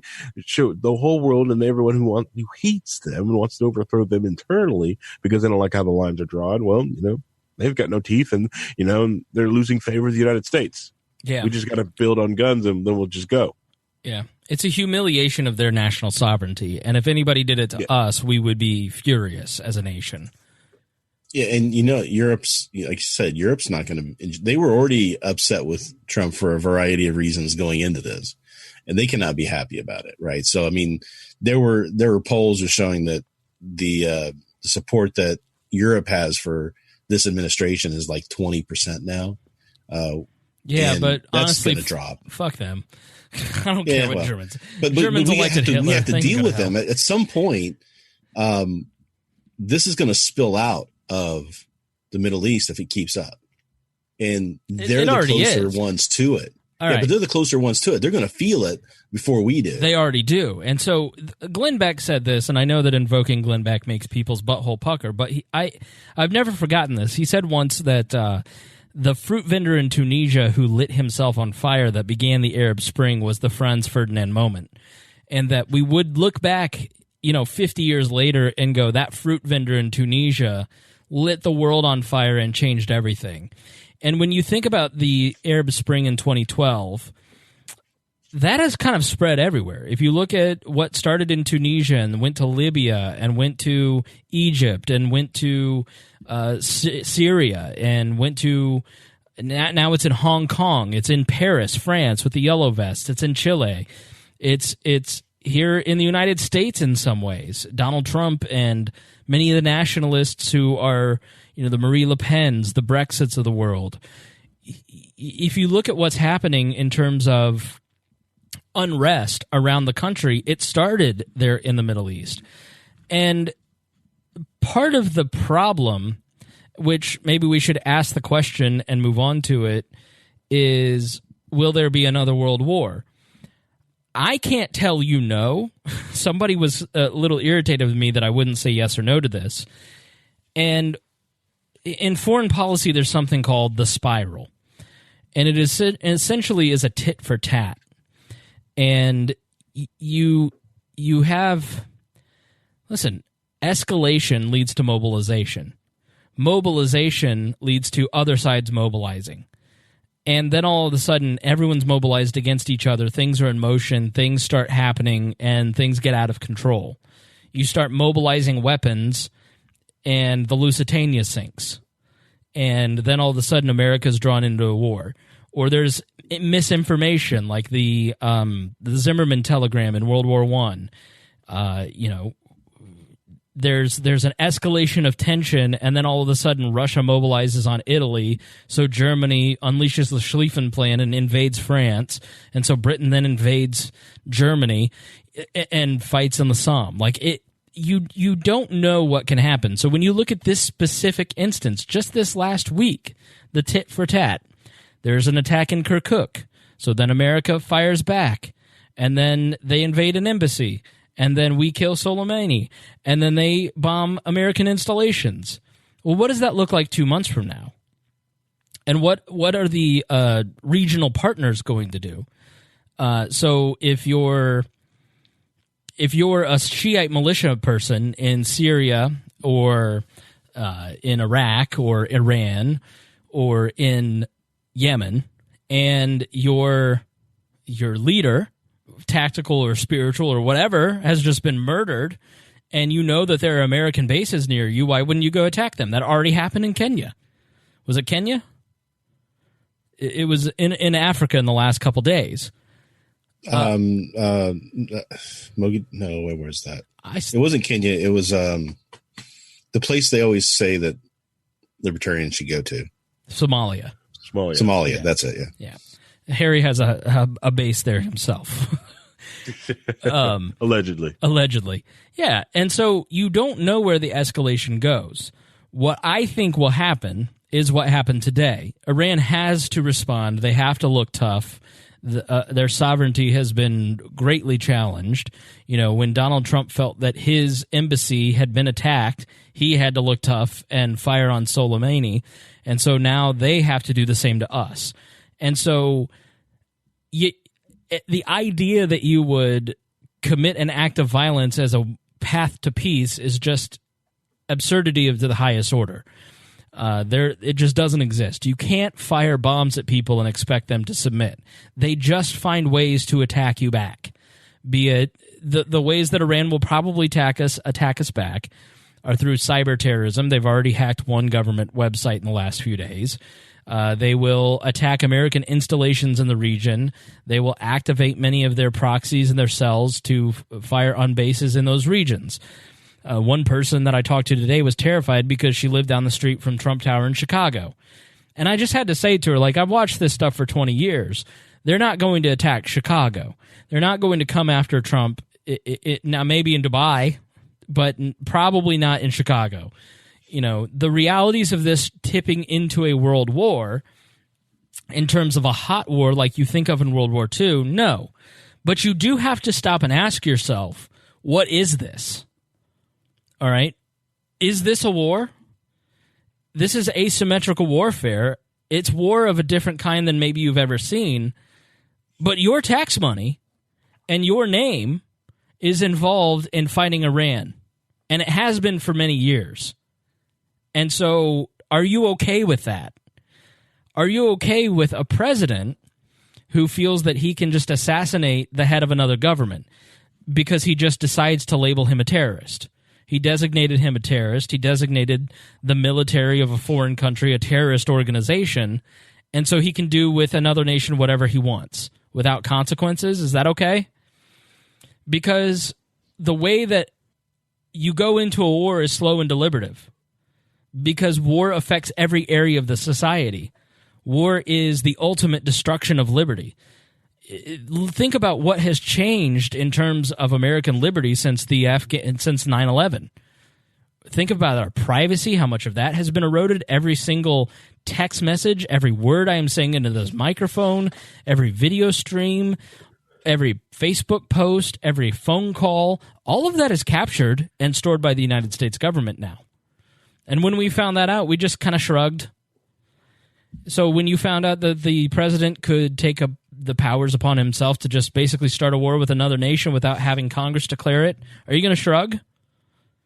So is there a world war in the classic sense? Probably not. Is there going to be a draft? I don't think so. But we are at war. It's an endless, forever war that we are fighting in the Middle East, and we have to ask ourselves why. And are you okay with your money being spent on that? I'm not. I'm completely anti-war. We should bring troops across the board in all 190 countries back to America, start shrinking our bases, and the defense of liberty needs to begin by managing our debt and rebuilding our infrastructure and securing every great country, every great civilization, every great civilization comes to an end because their empire becomes too overstretched, and their maybe not their enemies, but their upstart competitors take advantage of that weakness. China right now has something called Belt and Road, where they're economically investing in the infrastructure of nations around the world. New Zealand just opted to basically leave the Western Hemisphere and buy into Belt and Road yesterday. What do we offer them? Hey, do you guys need any nuclear weapons to fight Papua New Guinea? So you really have to start thinking about your position as an American in the world and what we're doing with it and whether or not this is okay. I'm a firm no that the President of the United States, that if he takes an action on another nation's soil against a sovereign nation, damn well better get congressional approval, and there ought to be a public debate. At least George W. Bush had the brain to come and debate it with the society, Harry. Mm-hmm. Yeah, the very thin veil of going there and actually bringing up the discussion and then trying to get a coalition of the willing to, before he went to get us into the Middle East quagmire. Yeah. But, well, we'll give him credit, though. He actually got congressional approval for what he wanted to do. Yeah. Right. So, I mean, I didn't see Obama do. Obama tried to get the congressional approval and he got denied that, and he just did it anyway. Mm-hmm. Trump didn't even try, right? Because he doesn't think he has to. He thinks he's got the power to do it. And according to all the documentations and the laws and everything I've read, he does not have the authorization to be doing this. Yeah. Yep. And that would probably be the only really good thing that comes out of it is that you finally got all these people who actually are paying attention, and there's wait a minute, he can do that? Well, no, he can't do that, and he shouldn't be able. And even if he could do that, he shouldn't be able to do something like that. Yeah. The problem is that's never going to pass now. I mean, Congress can right now get together, and they're doing that. I know that the Democrats are trying to put together a curtailing of his power. They're going to get it through the House, but the Senate won't take it up. And even if it did, even if for some reason the Senate decided to pass it, because it's full of Republicans, they're just going to do whatever Trump says, as we've seen with the impeachment. So even if they were to pass it, Trump would just veto it. And then what are you going to do? You got enough to override the veto? He doesn't. I mean, he's got enough people in his pocket in the Senate to ensure that he can do whatever he wants to do right now. And at some point we have to ask, if this is what we want, and if it's not what we want, we have to tell those senators who are giving him a blank check to do whatever he wants to do, they're going to lose their jobs. So if we keep sending those people back, if we keep saying that this is okay, it's just going to continuously get worse. I see so many people defending this by saying, well, all these other presidents have done the same thing. I'm like, well, not this. I mean, let's not be crazy. It hasn't gone this far. But they all have done things. They've all done things to push the line a little further. Yeah. And until we stop that push, it's going to continue going. And by defending it because other people did it, then you're defending their actions doing it too. So if you say, well, I'm defending Trump because Obama didn't get stopped when he did it, well, then you're reversed approving what he did because you're defending Trump for the same thing. So you have to, we have to stop and say, is this what we want? And I just see there's too many people in this country who are okay with it, who just say, yep, that's what we want. I mean, at the very least, pick up the phone and call your representatives. I mean, that's the least you can do. It's probably the best thing. What you have to remember is politicians are spineless weasels. They really are. The other thing that you can do is start running for local office, because if you didn't catch the Mike Pence episode that we just aired that book, Piety and Power, is a great example of how somebody works their way up to the vice presidency. You know, they work their network here in town and build their name ID. And, you know, I know so many people who knew Mike Pence when he worked in radio, you know, and that's why I'm always challenging Rob Kendall. Because if Rob Kendall ever becomes president, at least there was one libertarian challenging that guy. You know, Mike Pence adopted several libertarian ideas from Rupert Bonham's gubernatorial campaign that we ran against him. If you can knock out local politicians, especially young ambitious ones that have horrible ideas because you ran a campaign to knock them out or to at least challenge them and weaken their position, then maybe they don't get promoted. Pay attention to your local politics because they're the people who are tomorrow the congressman who are then the senator, then are the vice president or the president. So any final thoughts, Harry, before we move on to the next thing? I was going to say when it comes to the other presidents, because they bring up, you know, I'm just going to bring up the simple fact that at least Clinton, when he wanted to bomb people, he at least did it to American citizens. Oh, boy. Yeah. Still, never mind. I was going to make that too soon? I was going to make a Waco joke, but it wouldn't be appropriate. Yeah, do a Ruby Rid one. That's better. I got to leave memes on the internet. That's all I'm saying.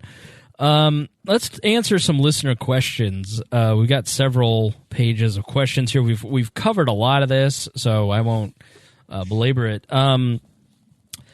So Brian asked if others will just take over, or was he planning these supposed attacks on his own? And I've found that a lot of people are confused because when the government says that he killed 500 people, like they view him as Rambo with a Bowie knife out in the field. Well, no, he was a general. He was a strategist. So it's like saying George W. Bush is responsible for the death of 1 million people in Iraq. That's true, but he didn't go over there with an AK-47 himself. And personally, it really became a standard in the Nuremberg trials. We should hold military members and politicians who are in charge of the military personally liable and responsible for the deaths that they cause.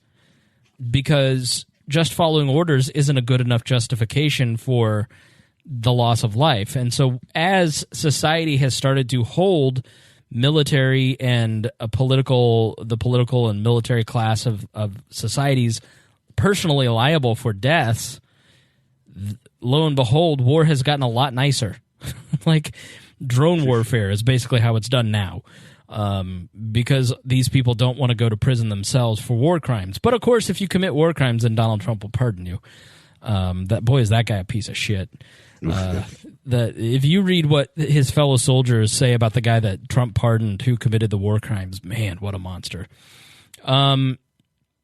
What was he doing in Baghdad in the first place? And Tyler asks, and Thaddeus says, was he really brokering a peace deal with the Saudis? What's that about? So there have been a couple reports. I've heard that Soleimani was in Baghdad on his way. He was meeting with some militia members, which obviously they were in the car with him, and he was planning an attack. And that is the administration's line. They say that the attack was imminent, and so they can legally get away with this if they can say that it was an imminent attack. Well, they've been trying to assassinate Pompeo, the head of the State Department, has basically been encouraging for a year Donald Trump to kill this guy. And so, what's your definition of imminent? Is your definition of imminent the guy is on a street and he's 4 blocks away from walking in with a C2 exploding on his back? Or is imminent 3 months from now and he's planning to blow up something? So the idea that he was imminently about to commit an atrocity when he has a long history, 40-year career basically of this stuff, it just doesn't really hold water. And so you really have to define what is your definition of imminent. And a lot of people's definition of imminent strikes for American security is minutes or hours, not weeks or years, as the Trump administration seems to think. The prime minister of Iraq said that he was there because the head of Saudi Arabia, MBS, reached out to the prime minister of Iraq and asked if they would help begin negotiating a peaceful settlement between Iran. There is basically a three-way war for control of the Middle East. It is Saudi Arabia and the Sunni wing. It is the Shia in Iran and the Turks, who are Shia themselves, but various other ethnic groups as well. And they've been competing for control of the region. And so apparently, according to the Iraqi prime minister, Saudi Arabia was seeking to find a peaceful settlement with Iran. And he was there to have a conversation with the Iraqi prime minister, who would then take that back to Saudi Arabia. Obviously, if that is true, that is off the table. We have to ask ourselves when we're reading this kind of stuff. I saw the great Sheldon Richmond at the Libertarian Institute write this as if it were gospel. And I have to ask if I don't trust my own president and what he says, or my own CIA or my own Defense Department, why should I just take as gospel the words of the Iraqi president or prime minister or the Iraqi army or the Iranian army? And so sometimes I think in our haste to try and make the case that our government is bad, we end up giving favorable coverage to people who we don't know if the Iraqi prime minister is telling the truth. He's a government official in Iraq, like known for corruption. So I can't. Now, Mike Pompeo says that's absolutely not true. He was not there there was no peace negotiations going on. But Mike Pompeo is, I can tell you with certainty that Mike Pompeo is less truthful than the Iraqi prime minister, and I don't know the Iraqi prime minister.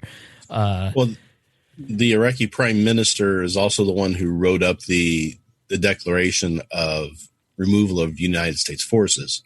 Yeah. So when they were talking about would the prime minister sign it, it's like, well, he's the one that wrote it, so it's probably a good idea that he might sign it, right? He's also the first Iraqi prime minister from the Shia sect, not SEX, but SECTS.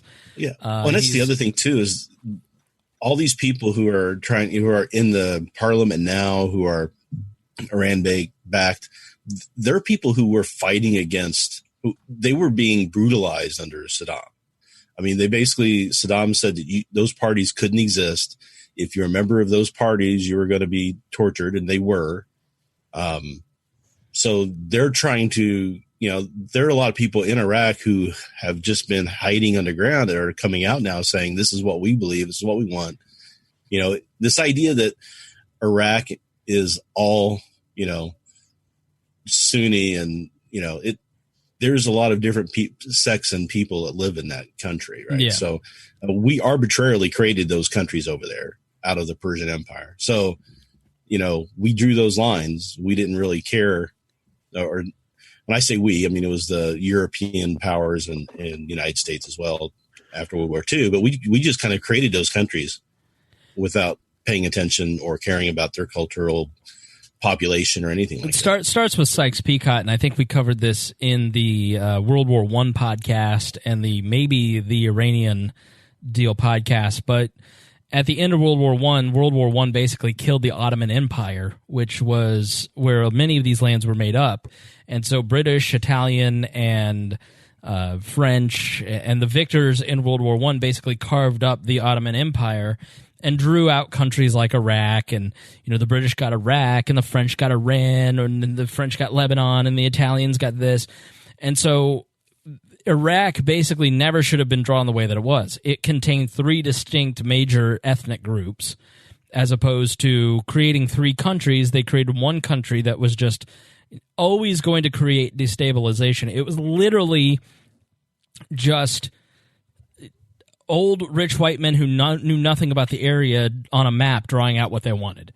And so right. And we saw a lot of that at the end of World War I. A lot of really bad treaties were made. Yeah. Right. Including, it's like so much of what we're dealing with today came out of the aftermath of World War I, because people were trying to be still colonial and doing whatever they wanted to do. And we fought when the United States was in Iraq and trying to prevent a civil war. to me was like the craziest thing ever, is because they need to have one, because they really should be 3 countries. Let them figure out what their country should look like. Why are we trying to tell them they have to be one country? Who says that that's the way it has to be? It made no sense to me on why we were doing that. And that's why I was just like, we should have been out of there as soon as that fell and they found Saddam hiding in his little hole. We should have been on planes and out and said, good luck and figure it out. And we just decided not to do that way. And that's the bad decisions, again, that we keep making. I interrupt this to bring you a report from the Ali Arouzi, who is the NBC News Tehran bureau chief and correspondent. And he's reporting, let's see. Let me go back. Iranian officials now posting Iranian flag, a sign of battle. IRGC reporting that a second wave of missiles has been launched. IRGC is saying Ayatollah Khamenei is in control center coordinating attacks. Iranian Air Force has been deployed. This is all over the last hour on his Twitter. Iran is warning that if there is any retaliation for the 2 waves of the attack, they launch their 3rd wave, and they will destroy Dubai and Haifa, which are completely separate countries than Iraq. State media reporting Iranian fighter jets have entered Iraqi airspace. Iran saying that if there is no retaliation from America for these latest attacks, then they will stop attacking. But if America attacks, then their response will be crushing and widespread. Iran state media saying none of their ballistic missiles were intercepted. They hit all their targets. Iraqi Shia militias under Iran's patronage are saying that they have launched their operations against U.S. presence in Iraq. How this unfolds now depends on the U.S.'s response. Iranian state media is saying that IRGC has readied all of its underground missile depots. They're reporting that they are full battle ready. So obviously chilling stuff from the NBC. If you want to follow that Twitter, it is AliArouzi. Ali Arzui. I'm sorry. Listen, man. I need a pronunciator for anybody. Well, I guess they didn't sit down and shut up as Trump thought they would, did they? Yeah. So Rob, our buddy Rob Kendall, wants to know how many Americans and American soldiers are dead because of him. Honest, non-Trump sucks answers only, please. Listen, I can tell you that the fact that the Pentagon is putting out that he is responsible for 500 deaths is false, and you can see the documentation by going to antiwar.org, I believe it is, or com, or Libertarian Institute, and looking at Scott Horton's article on it. It's in our show notes and our links. But the truth is, maybe he's responsible for more than 500 deaths. Okay, if he's the person that we don't totally know what his role is, how much money or weapons he funneled to opponents. He was fighting on our side against ISIS. So, we were fighting against him in Syria. We were fighting against his forces in Iraq. We were fighting with his forces in Afghanistan. And so this is a person that we had, he was an opportunist, just as we are opportunists. If it suits our interest, if it suited his interest, then he would fund with those groups. That's exactly what we've done. And as soon as those groups have stopped suiting our needs, we turned on them. And he's a victim of that. So I don't know how many people this guy, how many deaths he's responsible for. I think it's irrelevant. I think he was the head of a military apparatus of a foreign nation, and he should not have been assassinated because that is an act of war, and it should not have happened on sovereign nation soil because that's an act of war against Iraq as well. Mm-hmm. Let's say he killed 10,000 Americans. Declare war on Iran for killing 10,000 of our people. And then we'll do it the way that the Constitution has outlined, because that's the way that a free society goes to war. You don't just tiptoe into it or spiral into it the way that we're doing it with this. Yeah, at least you could say that Trump isn't as concerned about that as even Bush was. And we all know how we feel about President Bush. But like I said, he went out and he got the approvals before he did this stuff. Why couldn't Trump do that? All Trump had to do is go and say, hey, this happened. And he probably would have had the support to get it passed. But by taking this action, now he's ensured that he won't get that support. Yeah. A couple questions that are kind of similar. Chuck asks, after he was killed, they talked about him like he was the highest profile terrorist on the planet. Most of us follow the news very closely, and I don't recall hearing anything about him. And Tom said, the Trump administration says he is a terrorist and is behind killing many of our soldiers. How long have we known about this guy, and how long has he been killing our people? And why is this only now a problem? Yeah, so that's part of the problem with the American media and its dependence on the military-industrial complex's money. If you go and look at WTOP, which is one of the, I think, the highest billing radio station in the country, it's a news talk station in Washington, D.C., all of their ad buys are military contractors. Like, the place is just funded by it. It's not expressly said in the corporate press. It's nothing, having worked in the corporate press my whole career and around it. Like, nobody comes to you and says, like, hey, change your news coverage because these people are big sponsors or connected to this. It's more like you're just smart enough to put the dots together, right? You don't, if you want to go for that kind of journalism, go right for The Intercept or Democracy Now! Okay, pal? Go to truthdig.com. So the reason that he is the greatest terrorist on earth is that America and its state-run media and its state-run organs, as much as you'd like to think that CNN and the Washington Post and the New York Times are fully independent of the government, they're really not. They're all kind of swimming in the same pool. And so there's still Americans writing for those newspapers. And so they feel a need to kind of cover their ass. And frankly, the news business is just kind of in that Lo Bianco interview, I tried to really talk to this investigative reporter who wrote this book about how do they work, like give you a sense of like what's the popular story that everybody's talking about, right? Well, it's Soleimani. Like, we've not covered this guy on the show here, Harry, but because everybody's talking about it, we want to give you the context to the news. So I think that's also part of it. Yeah. And it is how quickly just almost just like it's the difference with 9/11, right, is that Osama bin Laden was at least mentioned before, at least in the early 90s. Yeah. Like some people knew he was a little nerdy.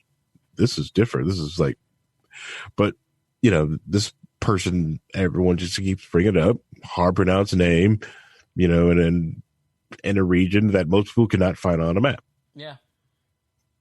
Jay Solomon, who wrote that book, The Iran War, he was one of the first people to write an article about Soleimani, and that was in the 2000s. That was in the late 2000s, maybe early 2010s when he wrote that article. He was probably the first Western journalist to write about this guy. Well, and I don't trust any of this. In the presence of not the deep state, but the military-industrial complex. If you've never read Scott Horton's Fool's Errand and you just looked at the lead up to the war, or just read any of the cables of the blatant lines that got put out there, so it's I was saying, don't forget Operation Mockingbird. Yeah, explain that. So Operation Mockingbird was a CIA organization plan that they would embed CIA agents into the news media. They would get them jobs as reporters. They'd get them jobs on editorial boards, but they were all CIA. So they were using that as a way to change the stories for their propaganda purposes. People say that this isn't going on anymore. I doubt that, that's not going on anymore. But considering that we've now lifted the laws that were, so they put some laws in place that came out of the discovery of this, that the government could not propagandize American citizens. And then that law was quietly shelved during the Obama administration. So now it's legal. You can do it just fine. So I'm sure that it's just no longer happening anymore. Just go look up Project Mockingbird, and go down that rabbit hole. Yeah. While you're at it, look up Operation Ajax. Oh yeah, check that one out too. We didn't even get to that. How does classifying the IRG as a terrorist group affect killing a foreign leader? Frankly, we just made up that they're a terrorist organization because we say so. I think it's. I always thought that it was bizarre that we would put a foreign nation's military on there. Like I get putting on a non-attached group like Al Qaeda or Al Nusra on there, but how do you put an entire nation's military on that? It just seems odd. What I liked was reading a Wikipedia article that had changed to say that they're a terrorist organization as identified by Japan. So Japan called them a terrorist organization. So therefore, we can buy that now because they don't want to leave it as the United States said it because that becomes pretty obviously self-serving. It's just like everybody complains about the Southern Poverty Law Center overreacting to all these people and claiming that they're this and that and everything else. And it's like, how's that any different? Look at what's going on and then to make that determination yourself. But what do you call a terrorist organization? Is it an organization that bombs civilians or you go into a wedding? How many weddings have the United States bombed in the past 10 years in Afghanistan? Anthony asks, so if Colombian officials are in the U.S., can they assassinate someone from Honduras that they have declared a terrorist? So let's say Honduras has declared Colombia a terrorist organization and someone from the Honduran embassy walks over to the Colombian embassy and just assassinates a visiting military dignity. No, they cannot do that. But that's exactly what we did. So it would violate international law and the sovereignty of the United States and as well as Colombia. There are supposed to be, just like a physical fight, you're not supposed to just have a physical fight if you're a married couple. You go to counseling. You work it out. You find intermediaries to work out your differences and settle disputes. That was the point of the UN. And listen, I'm not going to say that the UN does a damn thing except take our money, okay? But that was the noble idea of the UN. It just didn't end up working that way. By the way, the United States violated international law, and Pompeo wouldn't let Zarif, the foreign minister of Iran, into the country to go to the UN to talk to the Security Council about this action, and they barred him from entering the United States, which Ben Shapiro thought was a good idea. But the fact is that when we built the United Nations here, nobody thought, well, this is their idea, the United States, who would ever block somebody, and the United States will never act poorly. Little did we ever think that the United States would act in a way that the Security Council ought to get involved. But Zarif wanted to come and file a protest, but we have an agreement with the UN that every foreign diplomat is allowed to visit the UN and allowed to enter the country to go and perform their duties to the United Nations, and we violated that part of the agreement with the United Nations. Why does the news fail to mention the airstrikes across Iraq that precipitated the embassy takeover?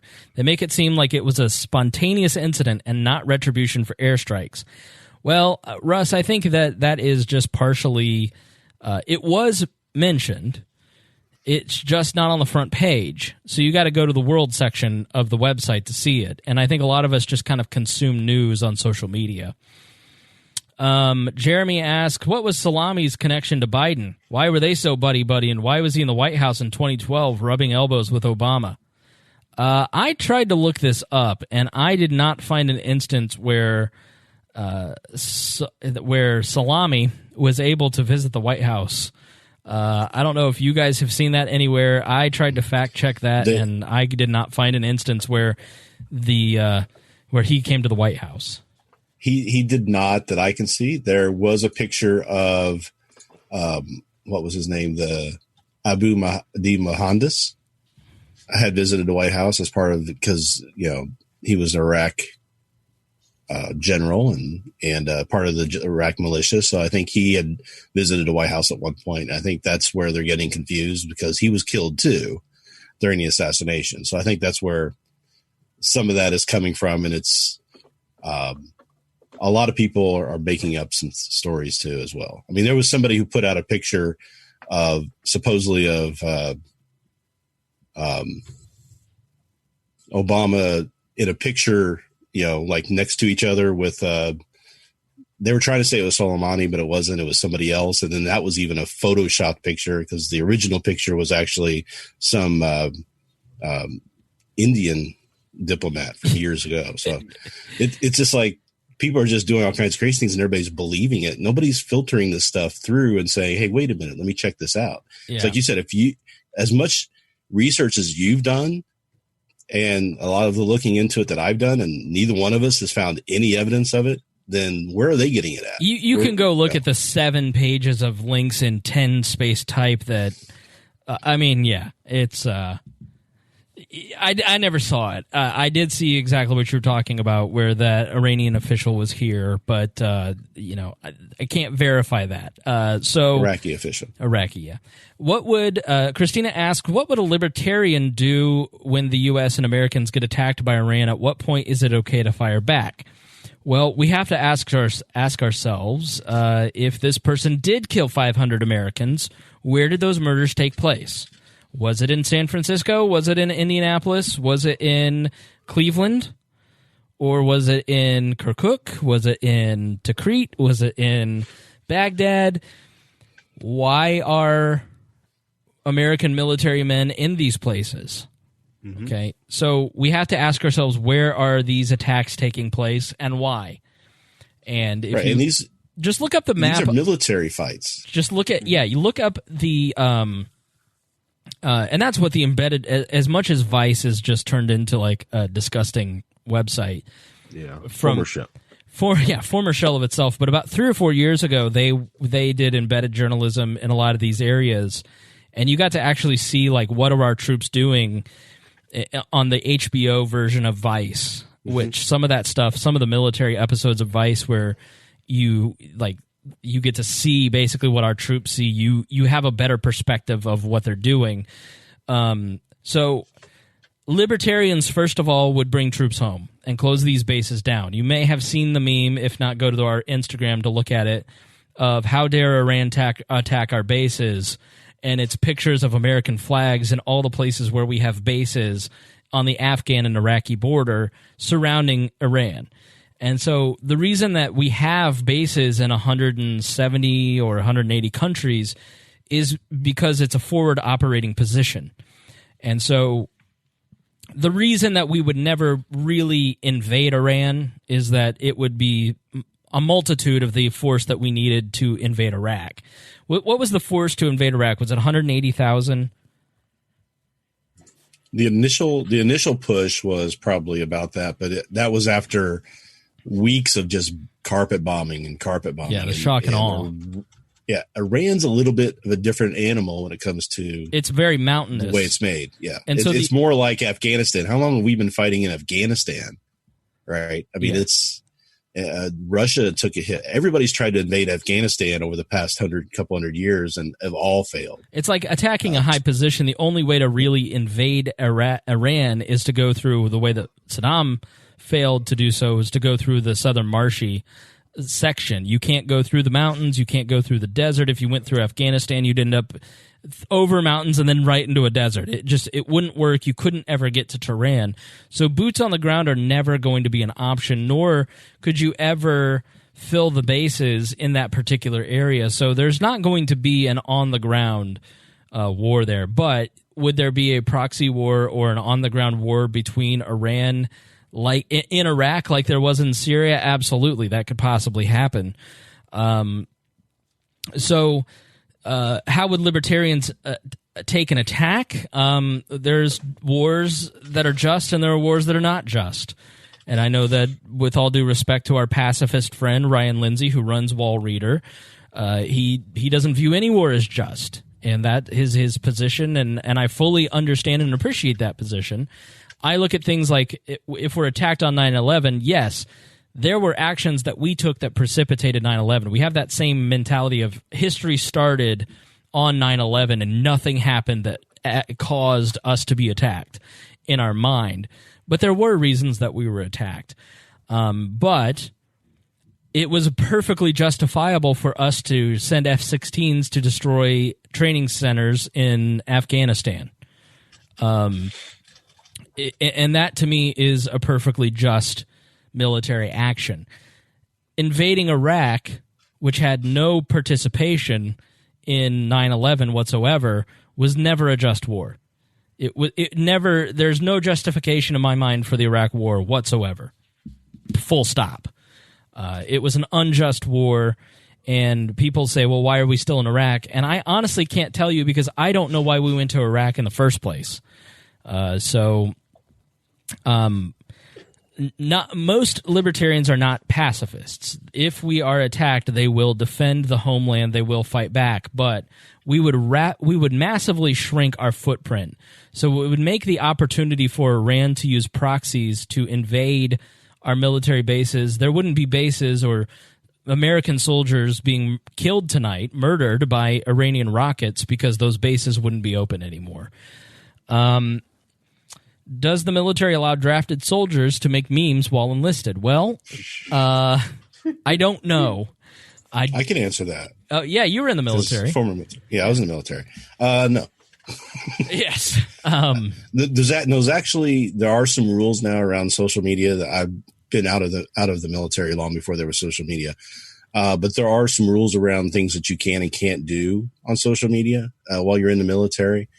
So it depends on the means and what you're saying. And as long as it's not related to the military or your position, where you're at in the military, I think you can get away with it. But, if you're making memes with cats, that's probably cool.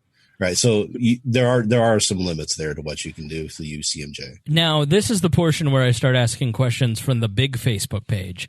Those very thoughtful questions came from my personal page and the We Are Libertarians group. Now, thanks to Harry called Walnuts, the Walnuts. Yeah, Walnuts. WAL Nuts, which you can join if you go to wearelibertarians.com. So Harry, we haven't gone to a lot, and I like when Harry is ready to interrupt. He's very polite, so he doesn't interrupt like me and Rhinehold. He kind of goes, so Harry, I'm gonna throw a few of these questions to you. Steve asks, why do Democrats treat a terrorist better than Americans he killed? Well, two-parter for me. One, Orange Man bad. Okay, Orange Man bad. Two, it's that last bit. It's the gasping of the anti-war left. It's still there. They're just very quiet, and we're so happy that they're still here and willing to finally have a backbone and speak up. Welcome back. Libertarians will just say, like, we're here keeping the fires warm. That's right. Thank you.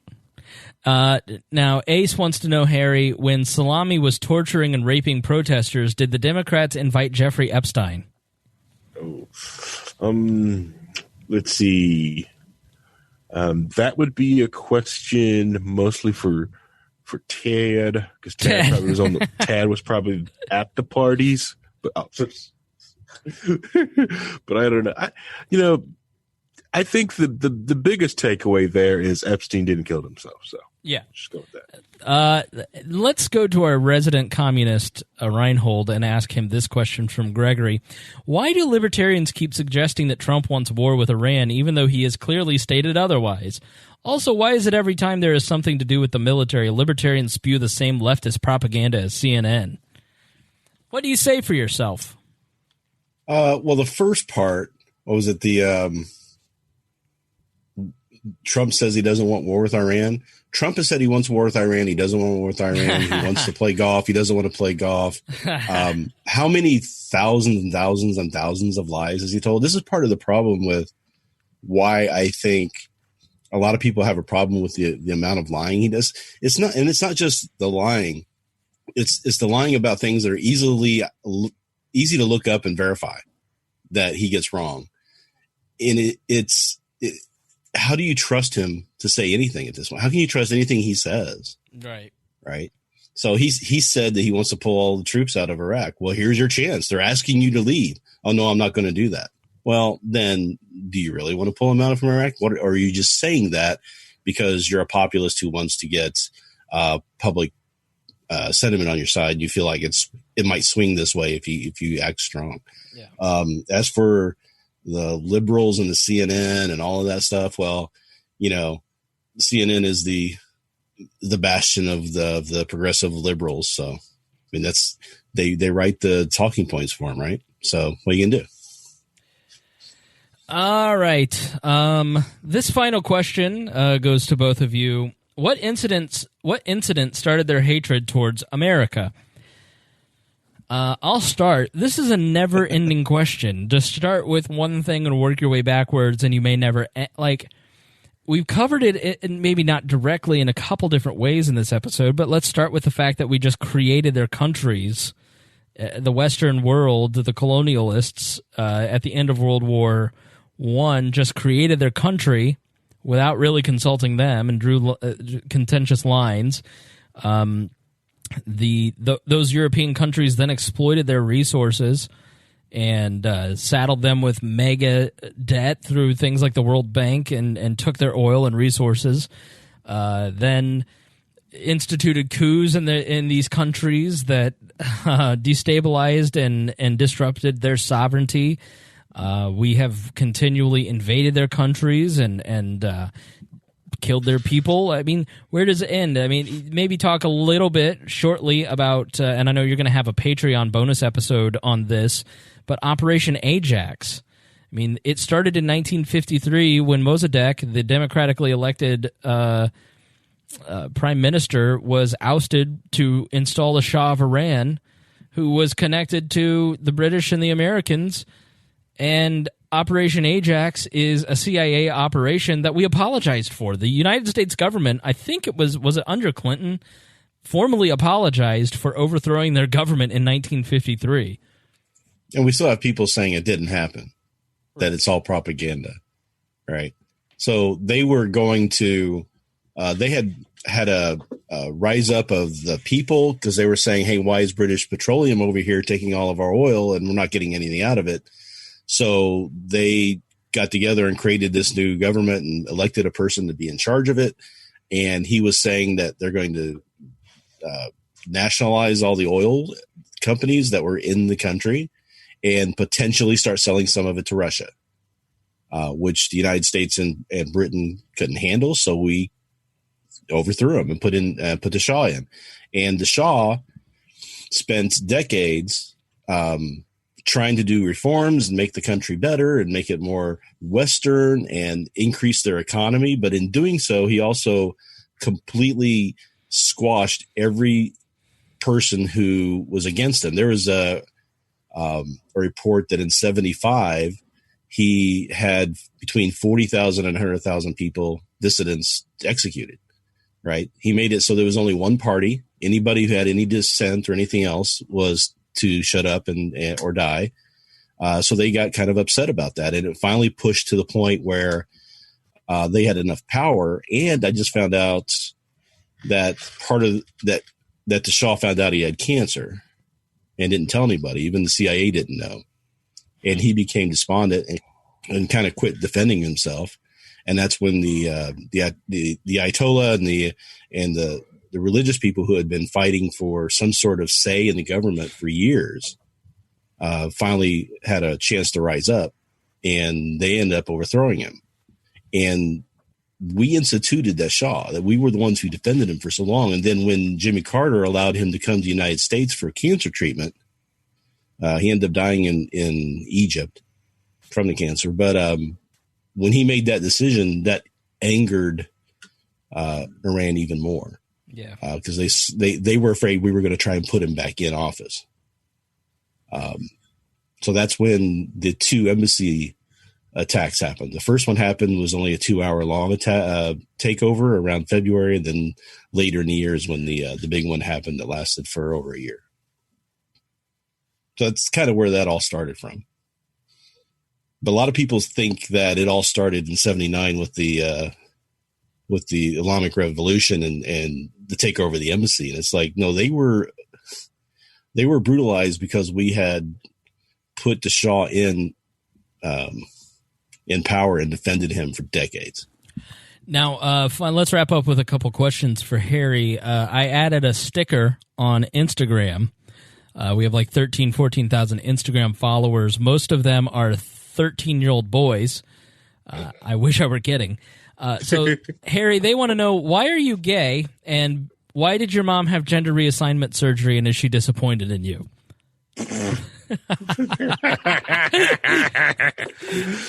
Classic. I am not gay. I know I have ever been gay.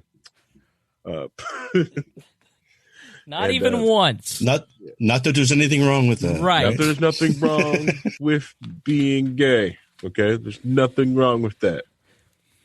I'm just not gay. You know?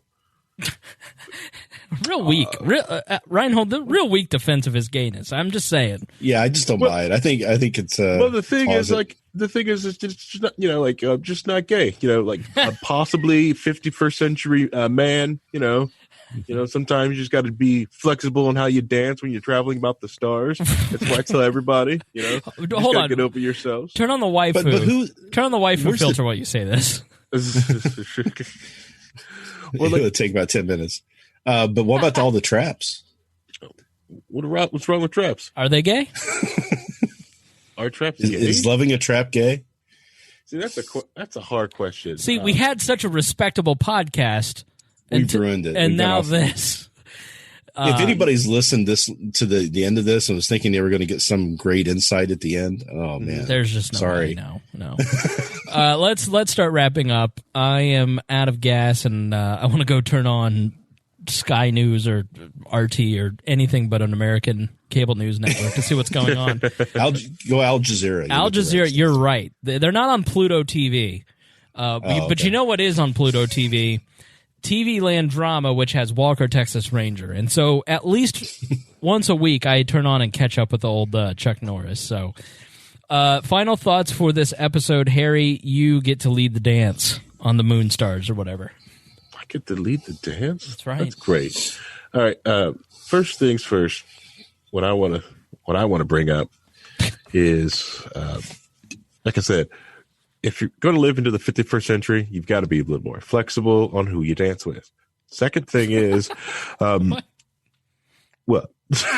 second thing is I want to bring up is when you're going, if you get tired of all this, you know, like foreign policy stuff and all the funny names of the people who don't, you know, look like you, but they have weird names, go ahead and go on YouTube and look at the new ContraPoints video. Natalie Wynn of ContraPoints just put out a brand new video on canceling. Yes, it's an over-hour video.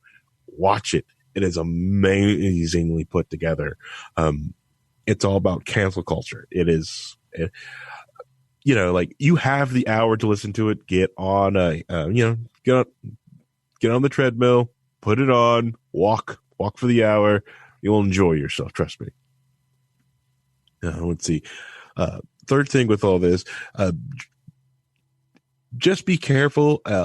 We talked about this in a low-key wall episode about like articles and stuff like this. Sometimes coming out like this is when you see an article and it, you know, especially if it tells you everything that you want to hear, try to get 3 independent sources or 3 other people saying the exact same thing. It helps, you know, so you know you at least got some semblance of a fact. Be careful of news stories that, you know, give you the conclusion instead of letting you form that on your own. So, yeah. Okay, are you done? You just kind of dropped off there. I didn't want to interrupt you.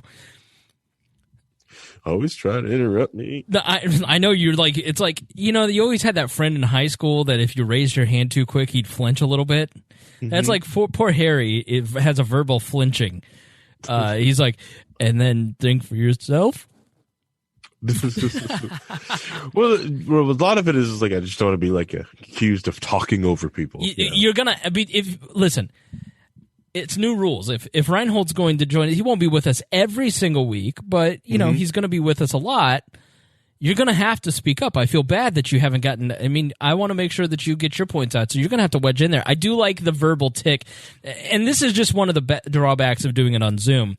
if we do it on Zoom, you kind of have to do what you're doing, or maybe wave, because the way that we post the video is I'm the only one on screen, but I can see the two of you, the viewer can't.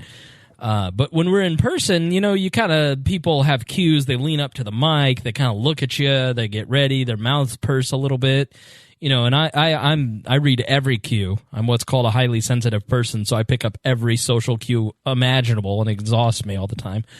But that doesn't quite take place on Zoom, so, if you're going to get the luxury of staying home, you could just interrupt, man. Just go, Rhinehold, hold on a second.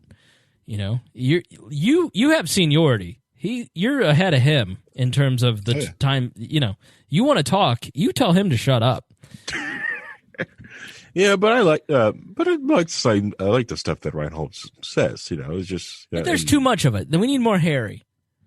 Here's what I'm going to say: get in the Discord if you want Harry to talk more, and ask Harry, "Are you okay? Why aren't you talking enough?"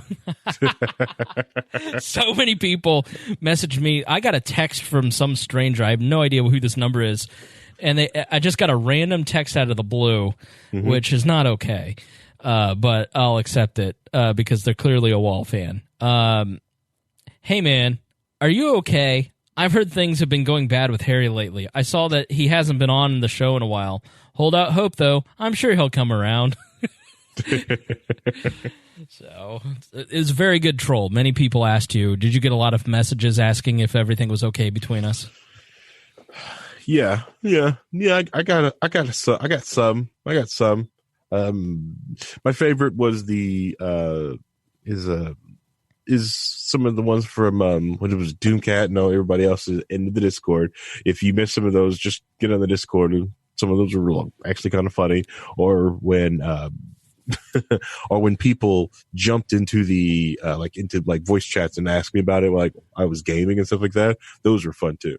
I'm weirded out because your little AI creature has one eye closed and the other eye is rolling into the back of her head. And so it's like talking to Harry as an attractive female who's having an orgasm.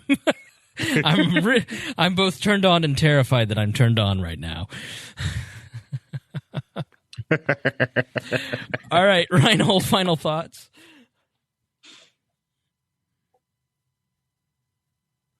Yeah, I guess I don't have too much more to add than what we've already talked about. I mean, we could go for another 4 hours on this, I'm sure.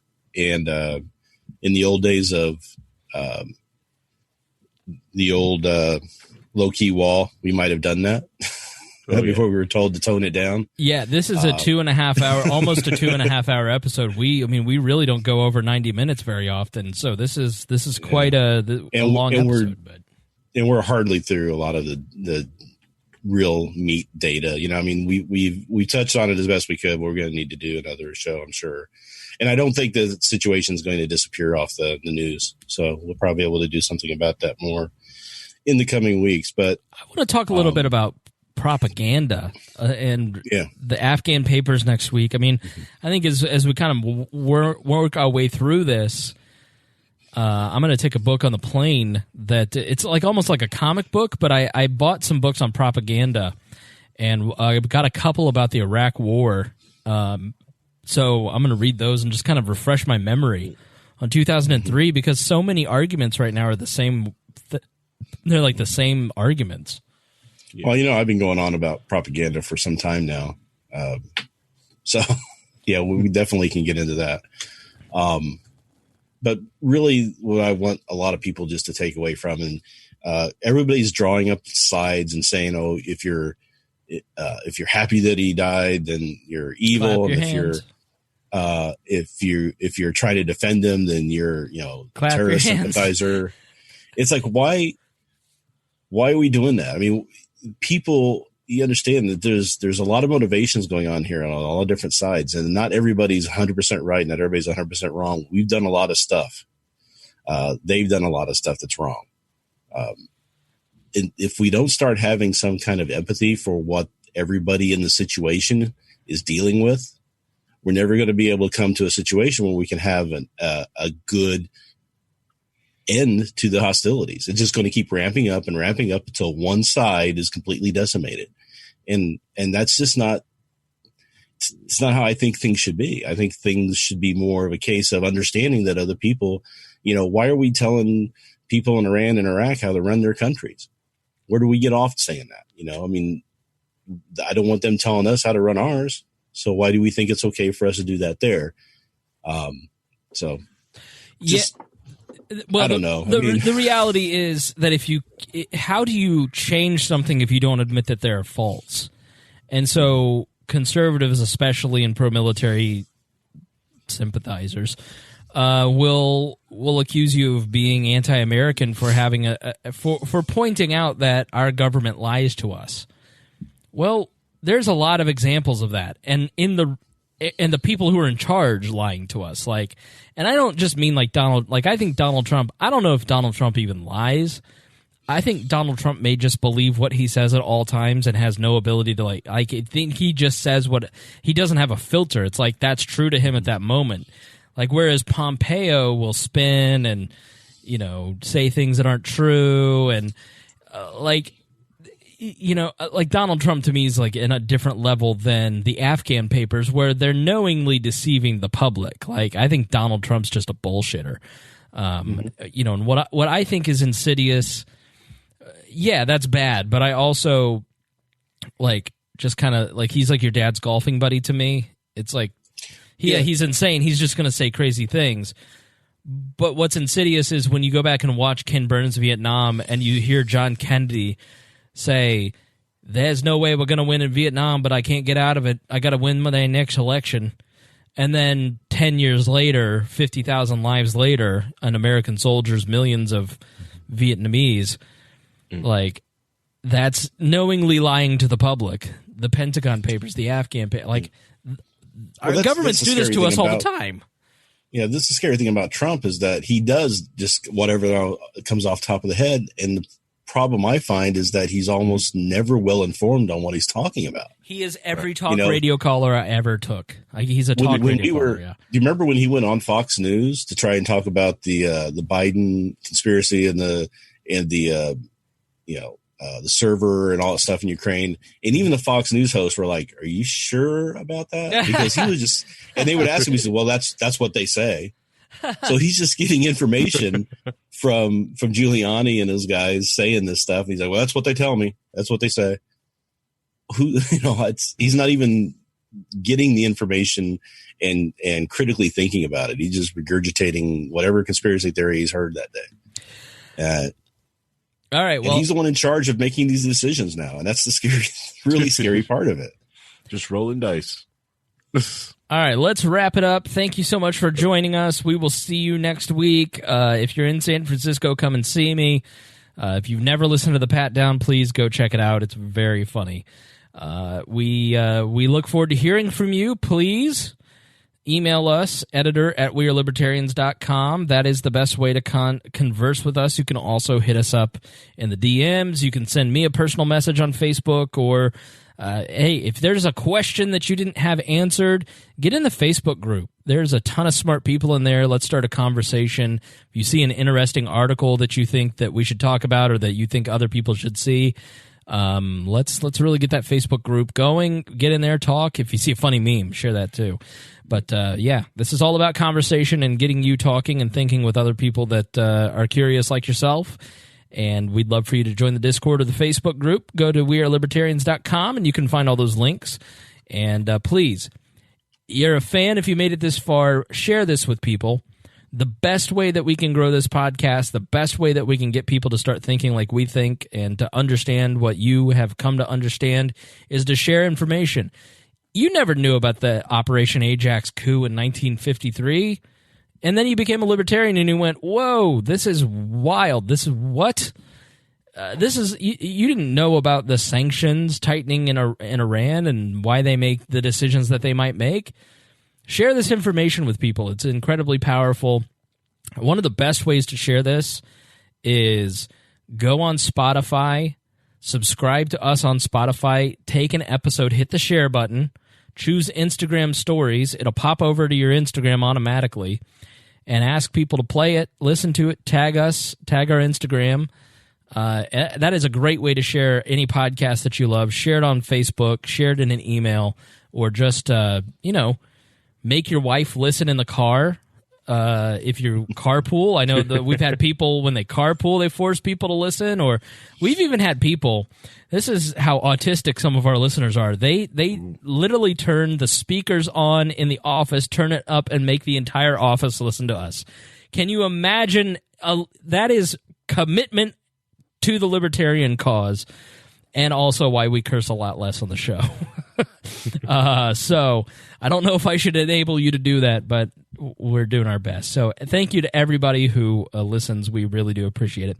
And we will see you next week. Thank you so much. And hey, pray for everybody who is a soldier or a contractor, or anybody who is in Iraq or in that Middle Eastern theater. Please make sure that you think about them and pray for them, because they're sitting ducks, and it is not their fault. Yes, they signed up, but Donald Trump made this decision, and the decision of one man has put the lives of a lot of people at risk. And so make sure that they're in your thoughts and prayers. All right, thank you so much, everybody, and we will see you next week.